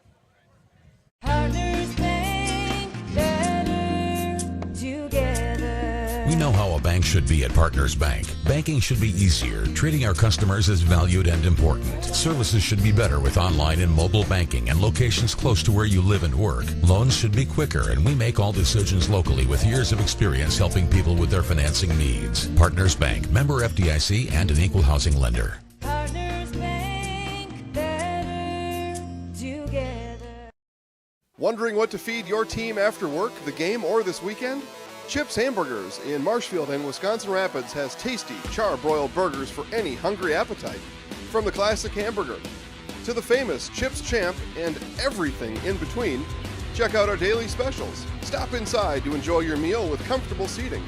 See our complete menu of burgers, hot ham and cheese, hot beef, chicken and fish, fries, rings, curds, and ice cream served year-round. In a hurry? Same great menu in the drive-thru. Chips Hamburgers in Marshfield and Wisconsin Rapids. Okay. The Peanuts theme song. I think it's a pretty good song at any baseball game. And if you think of it, and maybe it's already being done, that's why it makes sense to me. But at the major league level, even the minor league level, you got the organ player, and that would be a good one to have. The Peanuts theme song, probably why it's being played here is those guys up there heard that at a Twins or Brewers game once, and it makes sense. Kind of fits baseball. Bottom of the sixth inning, Chris Walters recorded the final out in the top of the inning. He leads off now for the Millers here in inning number 6. C-Dub, Logan Heil, and BB Bill Brown.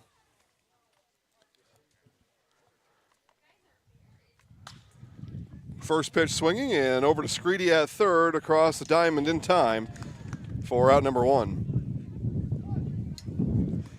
And the wind starting to howl here a little bit. Yeah, blowing all kinds of things around.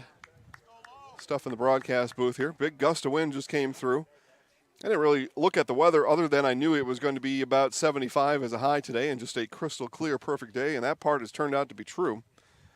Didn't take note of the wind, but the wind is blowing from home plate out to right center. Good for a left-hander. Well, we've seen most of the long balls, not home runs, but just balls hit well out to the outfield going to the left field. 2-0 now to Logan Heil. Damian Wilbin begins his second full inning of work. Came on in relief back in the 4th inning. Pitched 2 outs in the 4th, a 3 up, 3 down in the 5th, and now has put out 4 straight. Streak, though, appears to be close to ending as it's 3 balls, no strikes to the catcher, Logan Heil. And strike on the outside third. Good job there, Andrew Kleiber, framing that one a little bit. I mean, it was a strike, but it always helps. Your catcher holds it there just to make sure. 3-1 now. That one misses, so the base runner here, first base runner for the Brill Millers since Kirby Brunslick back in the 4th inning. So BB, Bill Brown, second baseman, walked back in the 4th inning, stranded at second. Part of the relief effort from Damian Wiblin back in the 4th. Now bunt shown by Brown, that comes under his feet.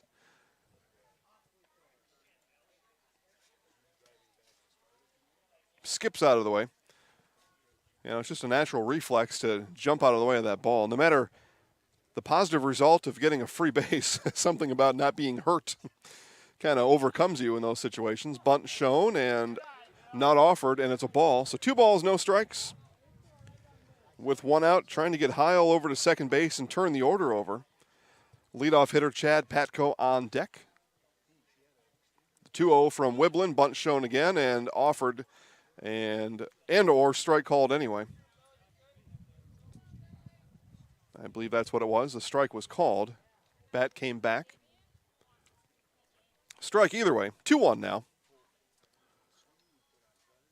Bunt shown again, and they've got Heil caught in a rundown as he was leaning, and a nice move by Wiblin, and I think Wiblin missed the tag there, so rundown continues, and Heil is finally tagged out on the, well, let's see, 1, 3, 6, 1, 6. Write that down in your Grassland Dairy scorebook. I'm just going to write it down as 1-6. I think that's enough.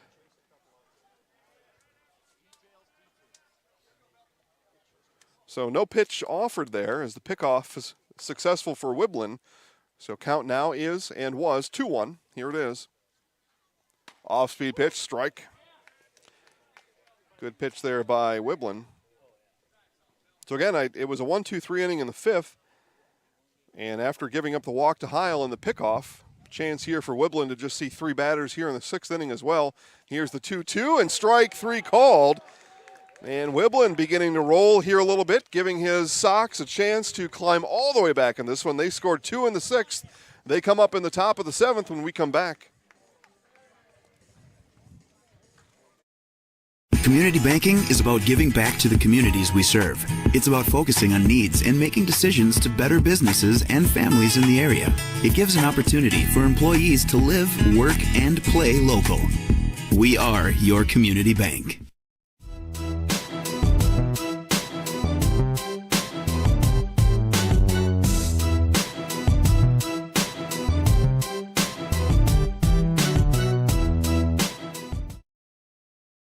No interest in water sports?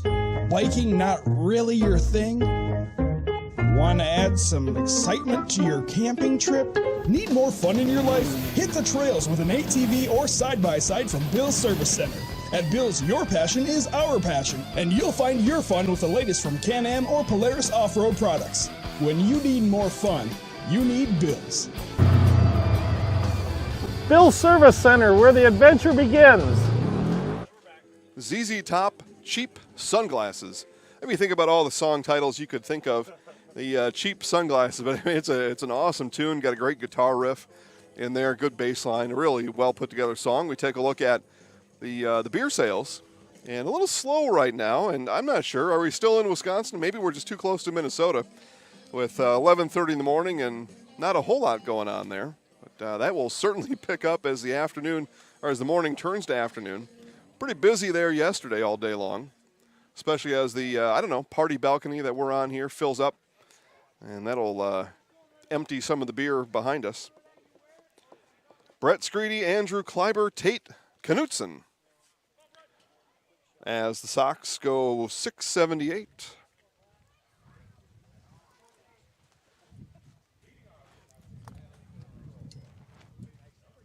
Just had a look in that Sox dugout there.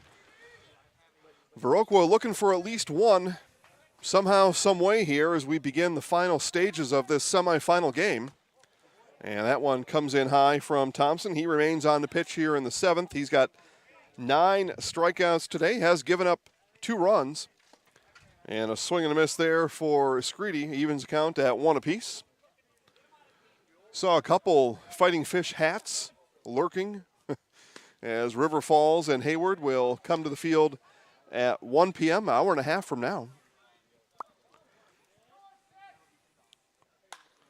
And this one hit into right field. Gliding back on it is Ashland and makes the catch for out number 1.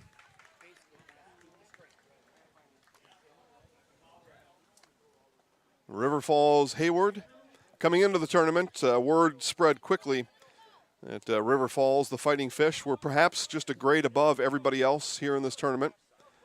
So I suppose if you were to believe those scouts, this one hit into left field and back on it and making the catch is C-Dub for out number 2.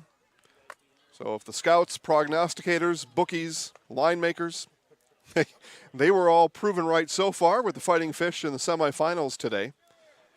Where you were able to make some money down at the bookie, down in the Tommy Two Thumbs down in the corner, was if you had Viroqua and Brill in the semifinals today, the 10 and 11 seed. Again, 12-team field, and the 10 and 11 seed playing right here. So if you had money on either of them to reach the state championship, you're going to cash in here soon. Somebody's going. Patco pats the glove twice to Fisk, and a clean 1-2-3 inning for Travis Thompson and the Brill Millers. They lead 3-2. Championship game again, 4 p.m. Back here, though, in just a moment for the bottom of the 7th. It's time to jump around here. We'll jump to commercial. Be back. Scotty's Pizza and Chicken of Marshfield has been voted Best Pizza in Marshfield 12 years in a row. With popular choices like broccoli, bacon, cheese, drunken chicken, or any of the 25 specialty pizzas, Scotty's is ready to earn your vote now at 715-384-8118. Choose Scotty's for pizza, chicken, subs, sandwiches, and more. Carry out, dine-in, and delivery. Scotty's Pizza and Chicken, 715-384-8118. Witness the difference of a Catholic education at Columbus Catholic Schools. I think everyone should just know what makes this place special. Come and see. That's just what the Lord always said, and put your toe in the water. There are great schools, and it's a good fit. I'd always want them to come and to just feel the goodness and the family atmosphere. I invite everyone just to come in and see what it's about and to see if it might be right for them and their family. We invite you to schedule a tour today. All right, again, back to Spooner, bottom of the 7th inning. It is close to, we are really in territory, do or die time here for both teams. Just a one-run game. It's turned out to be a good one. Brill had led 3-0 up until the 6th inning when it was Viroqua scoring twice as Mason Screedy and Damian Wiblin each touched the plate. Chad Patko here, leadoff hitter for the Brill Millers, and Wiblin remains on to pitch. Came in back in the 4th inning, has stayed on since then in relief of Peter Rossman. First pitch coming in from Wiblin is outside for a ball. Fleet Farm has everything you need for summer fun. Pick up camping gear, boating supplies, towables, grills, and yard games. This weekend won't be complete without a trip to Fleet Farm. Head down to the store right away, and you'll be the weekend place to be. Looking for a quick, easy way to do your shopping? Try the outside yard pickup option. You order online at fleetfarm.com. It's quick, it's easy. Pull up your car to the store. They bring the order out right to you. Fleet Farm has something for everyone. You won't believe what you'll find at Fleet Farm. And another one coming in high, 3 straight from Wiblin to Patko. Brill certainly wouldn't mind getting a run or two, perhaps here or in the 8th inning. Wiblin and the Sox trying to keep it right where it is at a one-run game, but they give up the leadoff walk to Patko. Patko here, the only Spooner Cardinal, and just as I'm talking about what a nice job Damian Wiblin is doing, and he has been, since the 4th inning, he's only faced 6 batters. Now the 7th one there, Patko, and Patko walks. So they're going to keep Wiblin in for the time being anyway. His infield meeting, and a Sox manager comes out and just reminds Wiblin, hey, remember that time you beat us when we played you in Sparta? Do that. A little bit of that conversation likely happening out there. Center fielder Kirby Brunswick. Brunswick 1 for 2, has reached base twice and scored once. He did a walk in the 4th inning. Talked about baseball stats the other day, and walk does not count as an at-bat. So it's a strange thing to say. You go 1 for 2 and you reach base twice. Well, what the heck? How can the 2 be more than 1? Well, baseball. Just the way stats work. Just the way stats work. I don't know how. I don't know why. Abner Doubleday at some point decided that's how it was all going to go.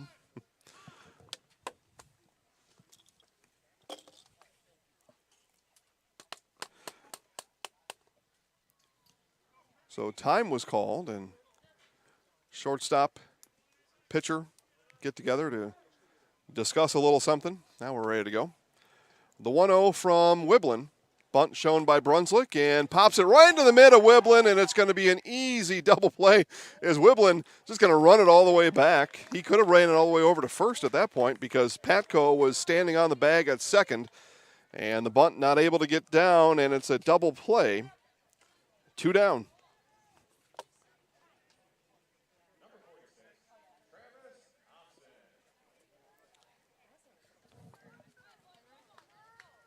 Lindsay, you can stay in the shade if you want to. Up to you.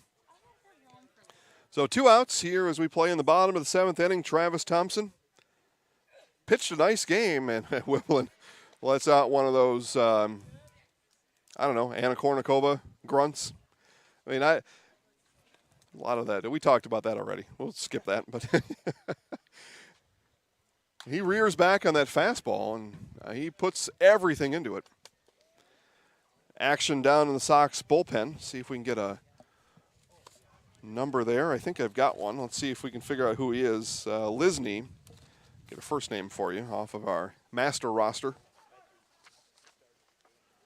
Josh Lisney warming up for the Sox.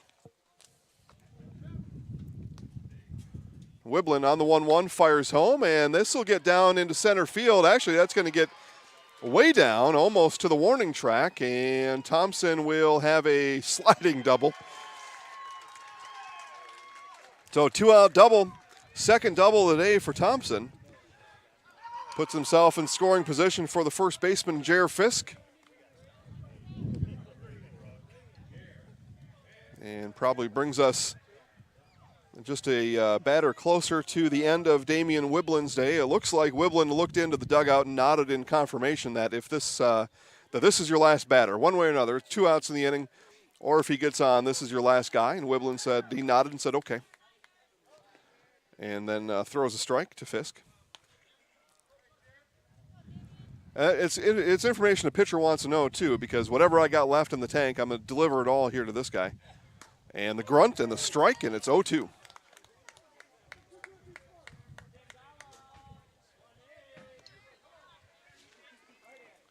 So again, Whipplen knows it's his last batter. I would expect another heater coming across the plate here to Fisk on the 0-2. And off-speed pitch. I was on a roll there for a while. And I said that it looked like he had Fisk off balance, a little bit confused. That bat, he was a little bit trepidatious. Put that word out there for you. But now on the 1-2, see if he comes back with the fastball here. Yep, and fastball comes up high, though. So 2-2 now. Yeah, Whipplen asks the home plate umpire if it's 2-2. It is. We play here in the bottom of the 7th inning. Winner goes on to the championship game at 4 o'clock. Brill ahead by 1. The 2-2 from Whipplen. And change up, and out in front of it was Fisk, and that's still going back. But nice play by the center fielder, Josh Thede. Long run across the field, aided a little bit by the wind as it blew it back towards center. And the Thompson double is for naught as he's left stranded on second base. 7 innings complete here from Spooner. 3-2 Brill. Chili Implement, located just north of Highway 10 in Chili, is your place for Kubota zero-turn mowers. If your lawn is big or small, we have all the lawn care solutions for you. Check out our 60-inch deck. Kubota powerful, precise, proven. Chili Implement is your choice for Kubota, Case IH, and Gale. Chili Implement, open 6 days a week to serve you. Chili Implement. Grassland Dairy Products is your match for an exciting new career today. Go to grassland.com to see the opportunities waiting for you. Browse through careers like CDL truck driver, shipping and receiving, line tech, quality assurance, forklift, maintenance tech, inventory associates, and more. Great compensation, weekly pay, and zero premium, company paid health, dental, and life. Apply now at grassland.com or in person at Grassland Dairy Products, Fairground Avenue, just south of Greenwood.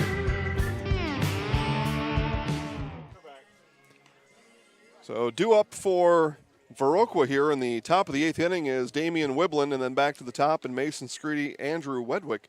Took a look out there. I don't see Whipplen on deck. I don't know that you would hit for him. He came in the game as the DH, but he came in as a DH in the 9 spot.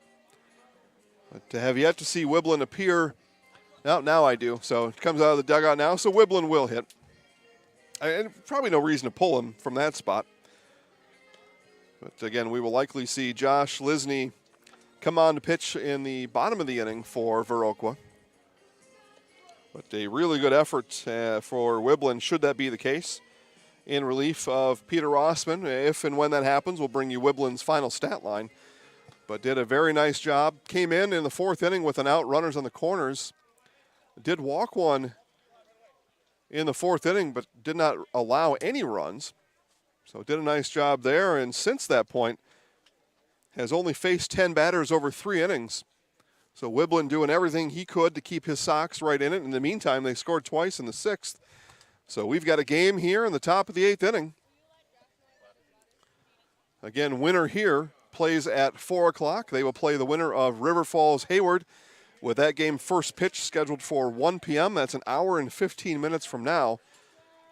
And again, as we have all weekend, at the conclusion of this one, the broadcast will go off air. And for Championship Sunday, we'll bring you back about 10 minutes before first pitch, as opposed to the 3 to 5 minutes before first pitch as we had all weekend long. Give you a bit of a pregame show, get you primed for each game. But at this point, with an hour and 15, it looks like we'll probably have some extra time. Probably, yeah, knock on wood. Baseball's funny like that, though. The game can come to a screeching halt with no apparent warning or notice. So 3 straight balls from Thompson to Wiblin. And strike on the inside corner. Wiblin walked back in the 6th inning and later scored. Reached via fielder's choice in the 3rd, so he's on base twice, and he's 0 for 2, Steve. So how does that work? You're on twice, or you're nothing and nothing. You haven't had an at bat. Now you're 0 for 2. But anyway, you race there. 6-3. So now he's 0 for 1 and reached base twice, and scored once. So Mason Screedy, just one of those funny things about baseball scoring and stats. To me, that one strikes me as one of the oddities of baseball statistics. All right, it's a plate appearance. It's not an at bat. On base percentage, good. Slugging, not. That's a walk. It's like, all right. So then they create a new stat. 100 years ago, on base plus slugging, OBPS. Why not just call everything an at bat? Wouldn't that just take care of it all? 0-2. And this one is hit on the infield over at second base. Lining up under it is BB, and Brown makes the catch. 2 up, 2 down here in the top of the 8th inning. There's our hype man out there again. Just bellers out a Bill Brown. Yeah, thank you, sir. Andrew Wedwick. Like Brill brings their own announcer, like their own PA guy with them. All right. That happens. Flavor Flav, Public Enemy, he was the hype guy for Chuck D. So everybody's got to have one. That makes a little bit of sense. Destiny's Child, that was really Beyonce, and then she had 2 hype girls.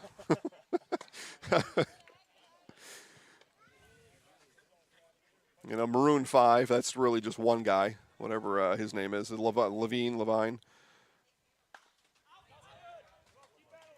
Go on and on about that. 1 ball, 1 strike to the left fielder, Wedwick. Really, Matt Dickinson's our guy. We're just his hype man standing here. Again, staff here today doing a fantastic job. Jason Zaleski here. Steve Mays producing. Matt Dickinson and Lucas Hoheisel making sure you've got crystal clear camera views of the game as a strikeout and then not able to complete the out as Heil with the error. It is the 10th strikeout for Travis Thompson, but the runner is aboard after the putout could not be made out of the hand of Logan Heil. So the inning continues. Thompson was halfway in the dugout, and he is now collecting himself, standing on the infield, staring at the ground. He is disappointed, to say the least.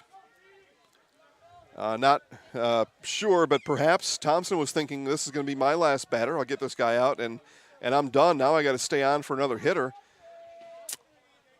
Yeah, tough break there for the Millers. So again, it is a strikeout number 10 for Travis Thompson. With the old-fashioned 4-out inning here. And pick off over Thompson, going to see if he can get him out anyway.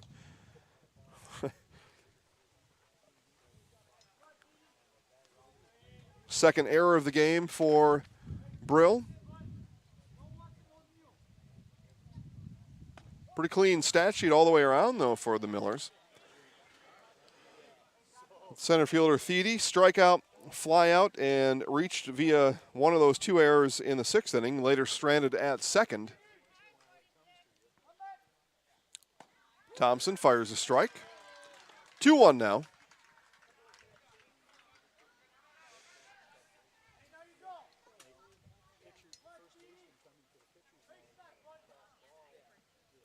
Thompson, the 2-1, runner takes off for second, and no throw down as the ball was in the dirt. Stolen base for Andrew Wedwick, so he takes advantage of the freebie after the strikeout. Steals the base. He stands at second now as Thede have some options here on the next offering, which will be a 3-ball, 1-strike delivery from Travis Thompson. Here it is. And that one in the dirt, blocked by Heil. It is a walk with 2 outs. Now runners aboard on first and second for Clayton Slack, and you can maybe understand now. Travis Thompson was especially frustrated after that error after he struck out Wedwick. Stood there for a nice 20, 25 seconds just staring at the ground, probably giving himself some time to will up the energy to pitch to another batter. Now he's got to pitch to 2 more after that. And comes in high to Slack.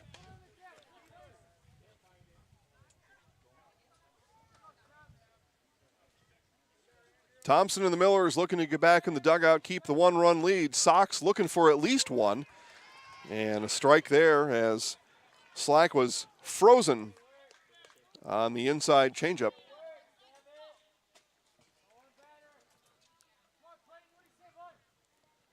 This one in the dirt, blocked again by Heil. Nice job behind the plate. He's had to block a couple over the last 4 or 5 pitches from Thompson.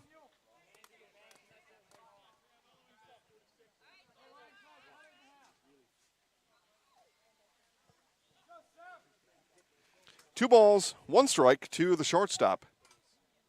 Off-speed pitch again, froze him coming in. I don't know if that's a change or if that's got a little bit of a slide to it, but either way, nice job by Thompson.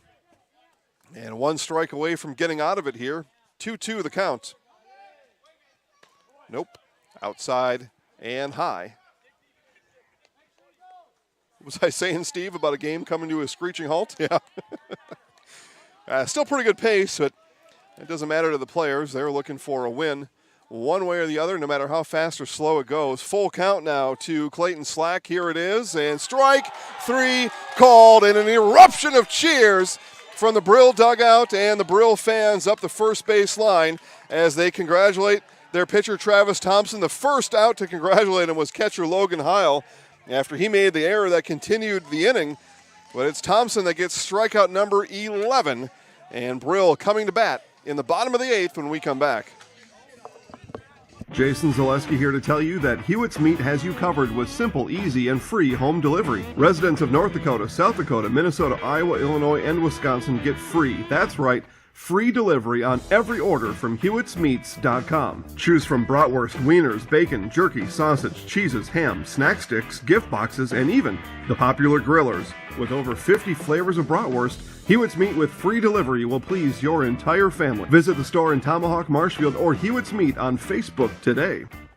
Partners Bank, better together. We know how a bank should be at Partners Bank. Banking should be easier, treating our customers as valued and important. Services should be better with online and mobile banking and locations close to where you live and work. Loans should be quicker, and we make all decisions locally with years of experience helping people with their financing needs. Partners Bank, member FDIC, and an equal housing lender. Partners Bank, better together.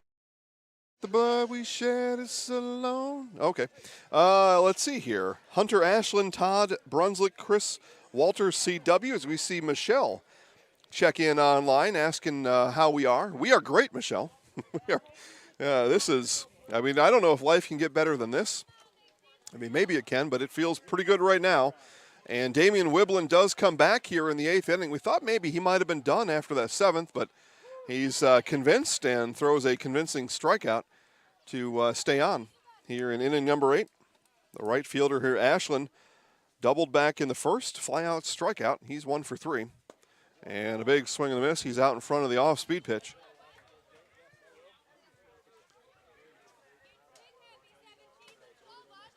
But this game has certainly intensified over the last 2 innings. It has been a really good contest here between these two.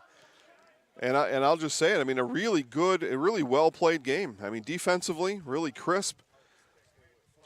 Team's doing a nice job of, runners in scoring position, getting them around.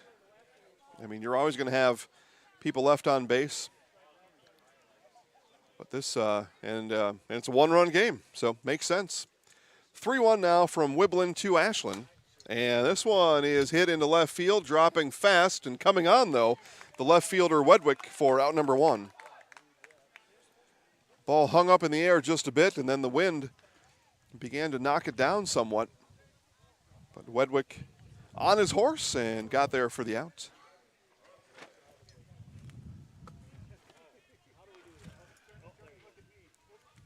Baseball lingo, Steve, on your horse?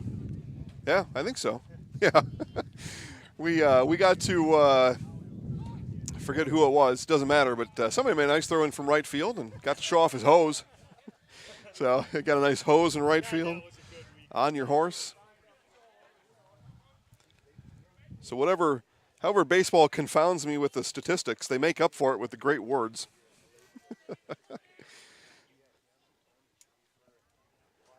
Brunswick here, ground out walk, and a fly out. That walk back in the 4th inning did lead to a run scored as he was batted in by Chris Walters. So Walters an RBI, along with Travis Thompson and Kirby Brunswick. The 3 runs pushed forward by the Millers.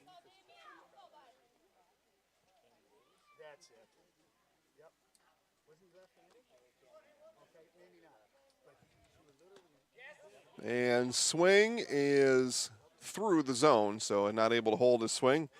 Called a strike at the plate by our home plate umpire, so 2 balls, 2 strikes now. 1 RBI for Viroqua on the day. That came from the left fielder, Andrew Wedwick. Second run was unearned on an E5. That one and hits the batter, Brunswick. That kind of bounced and it looked like a cricket pitch. That one bounced. And the only thing missing there is he didn't get a running start before he threw it. So runner aboard with 1 out is the designated hitter Todd Brunswick, and that brings up the aforementioned left fielder CW Chris Walters.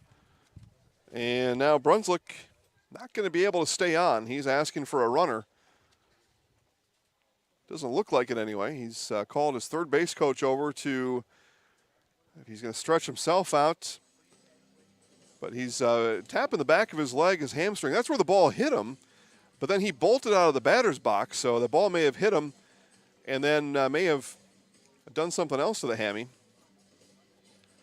But they're talking about it up the first base line there, and he is going to come out. So a runner will come out, and give you that information here in just a second.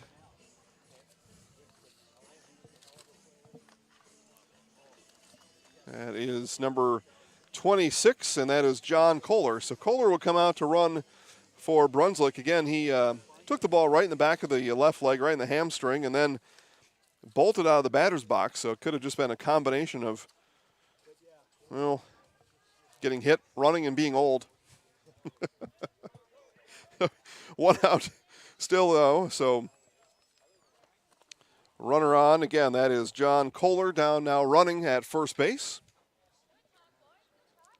And Chris Walters, strikeout, single, and a ground out. That single was the RBI, was an RBI. Scored our 3rd run of the game. That one hit into the dugout. Look out, Lucas. Hey, Lucas never saw it. Lucas is manning the camera down there and in Instagramming, probably. I don't know, Steve, you saw him all day yesterday, but Lucas is a big fan of the Instagram, I believe. And a big fan of texting his lady friend back at home. And probably Mom and anybody else. He'll text up here every once in a while. Has no idea we're talking about him right now. The 1-1 coming into Walters. And this one hit into the outfield, straightaway center. Backpedaling there is Thede for out number 2. There. Matt, go ahead and show us Lucas down there. We'll take a look. Now we'll have visual proof that Lucas operates the camera and Instagrams like you can't believe. But there he is. Keep that on there for a minute. We'll have that maybe for the highlights later. It's Lucas down there. Yeah, I mean, he's a multitasker. Give him credit for that. Thanks, Matt. Logan Heil now. Yeah. Everything's fair game here. That's right. We put Steve on camera last night, along with me. I was Steve's flotation device, keeping him safe. And that'll happen again later. Championship game, we'll do some of those shots. Turn up Steve's anxiety right away. 1 ball, 1 strike to the catcher, Heil. Again, shade moving in. So for game number 2 here today, we'll bring out camera number 4 and show you some more uniqueness happening around the ballpark. Time called and granted as Heil. Looks like he got a little bit of dust up his nose. And all the fighting fish swimming in behind us here. With 1 ball, 1 strike here in the bottom of the 8th inning. 1-run game. Sox looking to keep it that way. And that one fouled back. Strike 2. 2 outs in the inning. To the batter Logan Heil now. And it was Heil back in the top of the frame after Thompson had struck out his 10th, which was Andrew Wedwick, but it was a drop 3rd strike, and Heil unable to make the throw down to first successfully. As Millers, though, picked him up, able to get out of the inning with the help of Thompson delivering his 11th strikeout 2 batters later. So Heil here looking to continue the inning here, get the bat to ball. 2 outs, 2 balls, 2 strikes. 3-2. Bottom of the 8th, Wiblin checks the runner, fires home, off-speed pitch, drops in for a strike. So strikeout looking ends the Millers here in the bottom of the 8th. Viroqua trails by 1. It is last call for the Sox when we come back. Wondering what to feed your team after work, the game, or this weekend? Chips Hamburgers in Marshfield and Wisconsin Rapids has tasty char-broiled burgers for any hungry appetite. From the classic hamburger to the famous Chips Champ and everything in between, check out our daily specials. Stop inside to enjoy your meal with comfortable seating. See our complete menu of burgers, hot ham and cheese, hot beef, chicken and fish, fries, rings, curds, and ice cream served year-round. In a hurry? Same great menu in the drive-thru. Chips Hamburgers in Marshfield and Wisconsin Rapids. Community banking is about giving back to the communities we serve. It's about focusing on needs and making decisions to better businesses and families in the area. It gives an opportunity for employees to live, work, and play local. We are your community bank.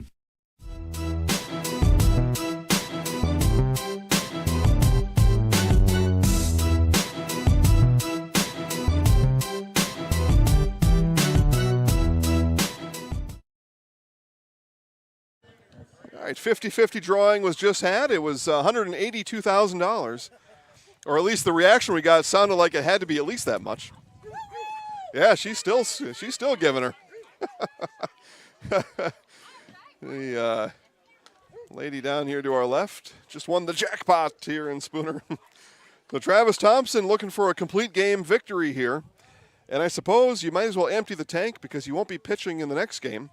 And if you don't win, there is no next game anyway. So come on here in the 9th, empty it out.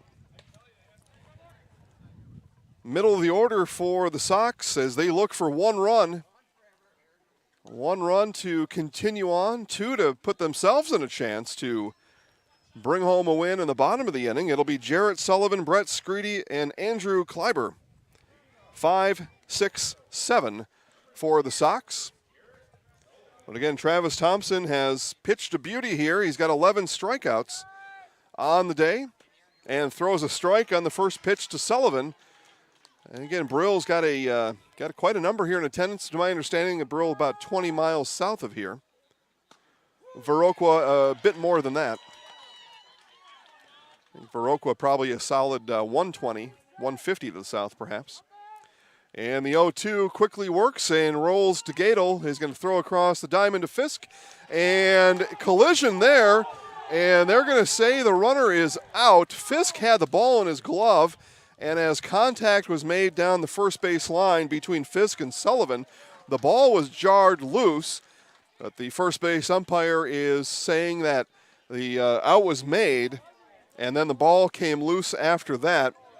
It's Matt, we'll get talking. And the first base coach is going to come down and tell the manager, yep, you're good, that yes, the correct call was made. So the Sox manager will head back to the dugout. And it was the correct call. The out was made. And at that point, the runner is out. And a collision happened 2 steps after that, and the ball came out of Fisk's glove. But out was made. And at that point, the play is done. Now, Sox manager is going to come out and talk to the home plate umpire, though, anyway, just to get that explanation. But that is the explanation.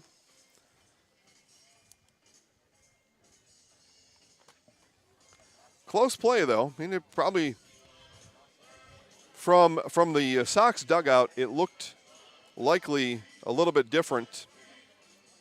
But the first base coach down there and our first base umpires are right on top of it. Now we're going to have a discussion, though.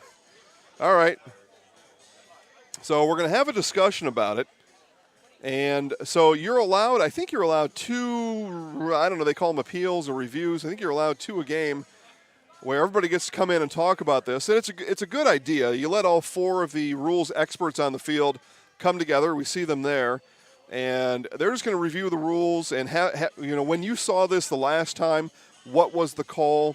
What do you remember from page, 81, subsection 1C, all that business. And to me, it's an out. And the out was called, and I believe that was the correct call.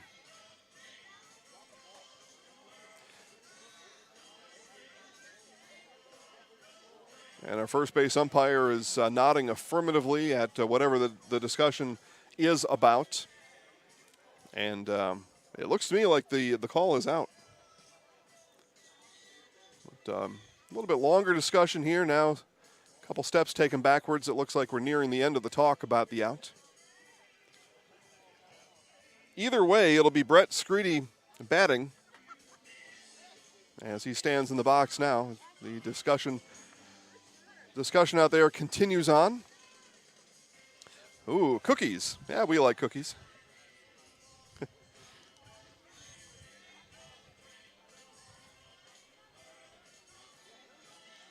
It was certainly a longer discussion than I had expected would happen here. I just saw that as fairly plain, and out is the call. So out remains, as it was to begin with. The Sox dugout saying horrible. They'll watch it back later. They'll come home, win or lose. They'll watch that back, and they'll see. They'll see what happened there. All right. So 1 down now, and Brett Screedy, strikeout, flyout, 0 for 3, and Sox to mount a challenge here in this game and in this final inning. Screedy may need to change his stat line from 0-3 to 1-4. Strike there, evens count at 1 apiece. But, man, what an audience online. Triple digits, as it was last night, too. Everybody checking in, watching. And I know many of these games are taking place, and you're watching in your local watering hole, restaurant, etc. So thousands of people watching these games. And this one rolled to Gadel at third. Another play over to first. Low, dug out by Fisk. And 2 up, 2 down. And the Brill faithful here can feel it. Dugout on their feet, on the rail down there on the Brill Millers side. And Travis Thompson, again on loan from the Hagen Knights. His new adopted team, or the team that adopted him. The Brill Millers 1 out away from moving on to the state championship game. ball comes in to the catcher, Andrew Kleiber. 0 for 3 today. 2 ground outs and a fly out to left field back in the 7th inning. Thompson ready. Here's the 1-0. High for a ball. 2 balls, no strikes.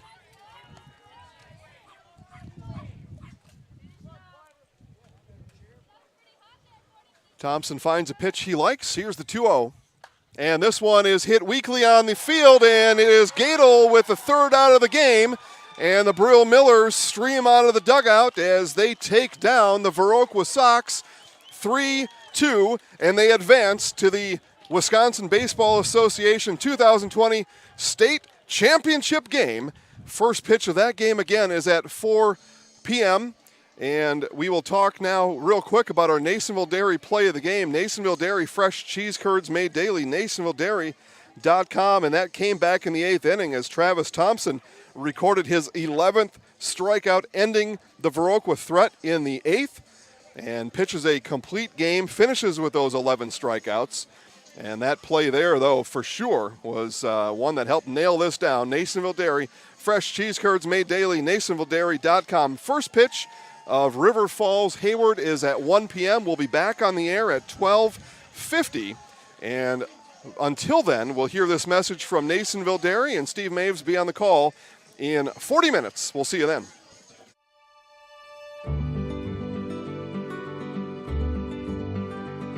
Well, the Grow Wisconsin Dairy Processing Grant is for really any dairy, or up to $50,000 you can get for like improvements, help with like food safety aspects. It's actually you have to pay part of the service that you're getting, so you have to pay 20% of it. So we were actually granted $6,150, and so that's the 80%. So our project is at a little over $7,000. So that's showing them that we're doing something with their milk. We're not just taking it, turning it into cheese, setting in the stores, sending it to the customer, like everyone else does. Anything that we do in the plant with food safety is great for everyone. It's not just great for us. It's telling the customer that we make a good product. It's telling the farmer, our patrons, that we're doing good with their milk. And so that should really go to heart. That you're going to get a safe product coming out of here.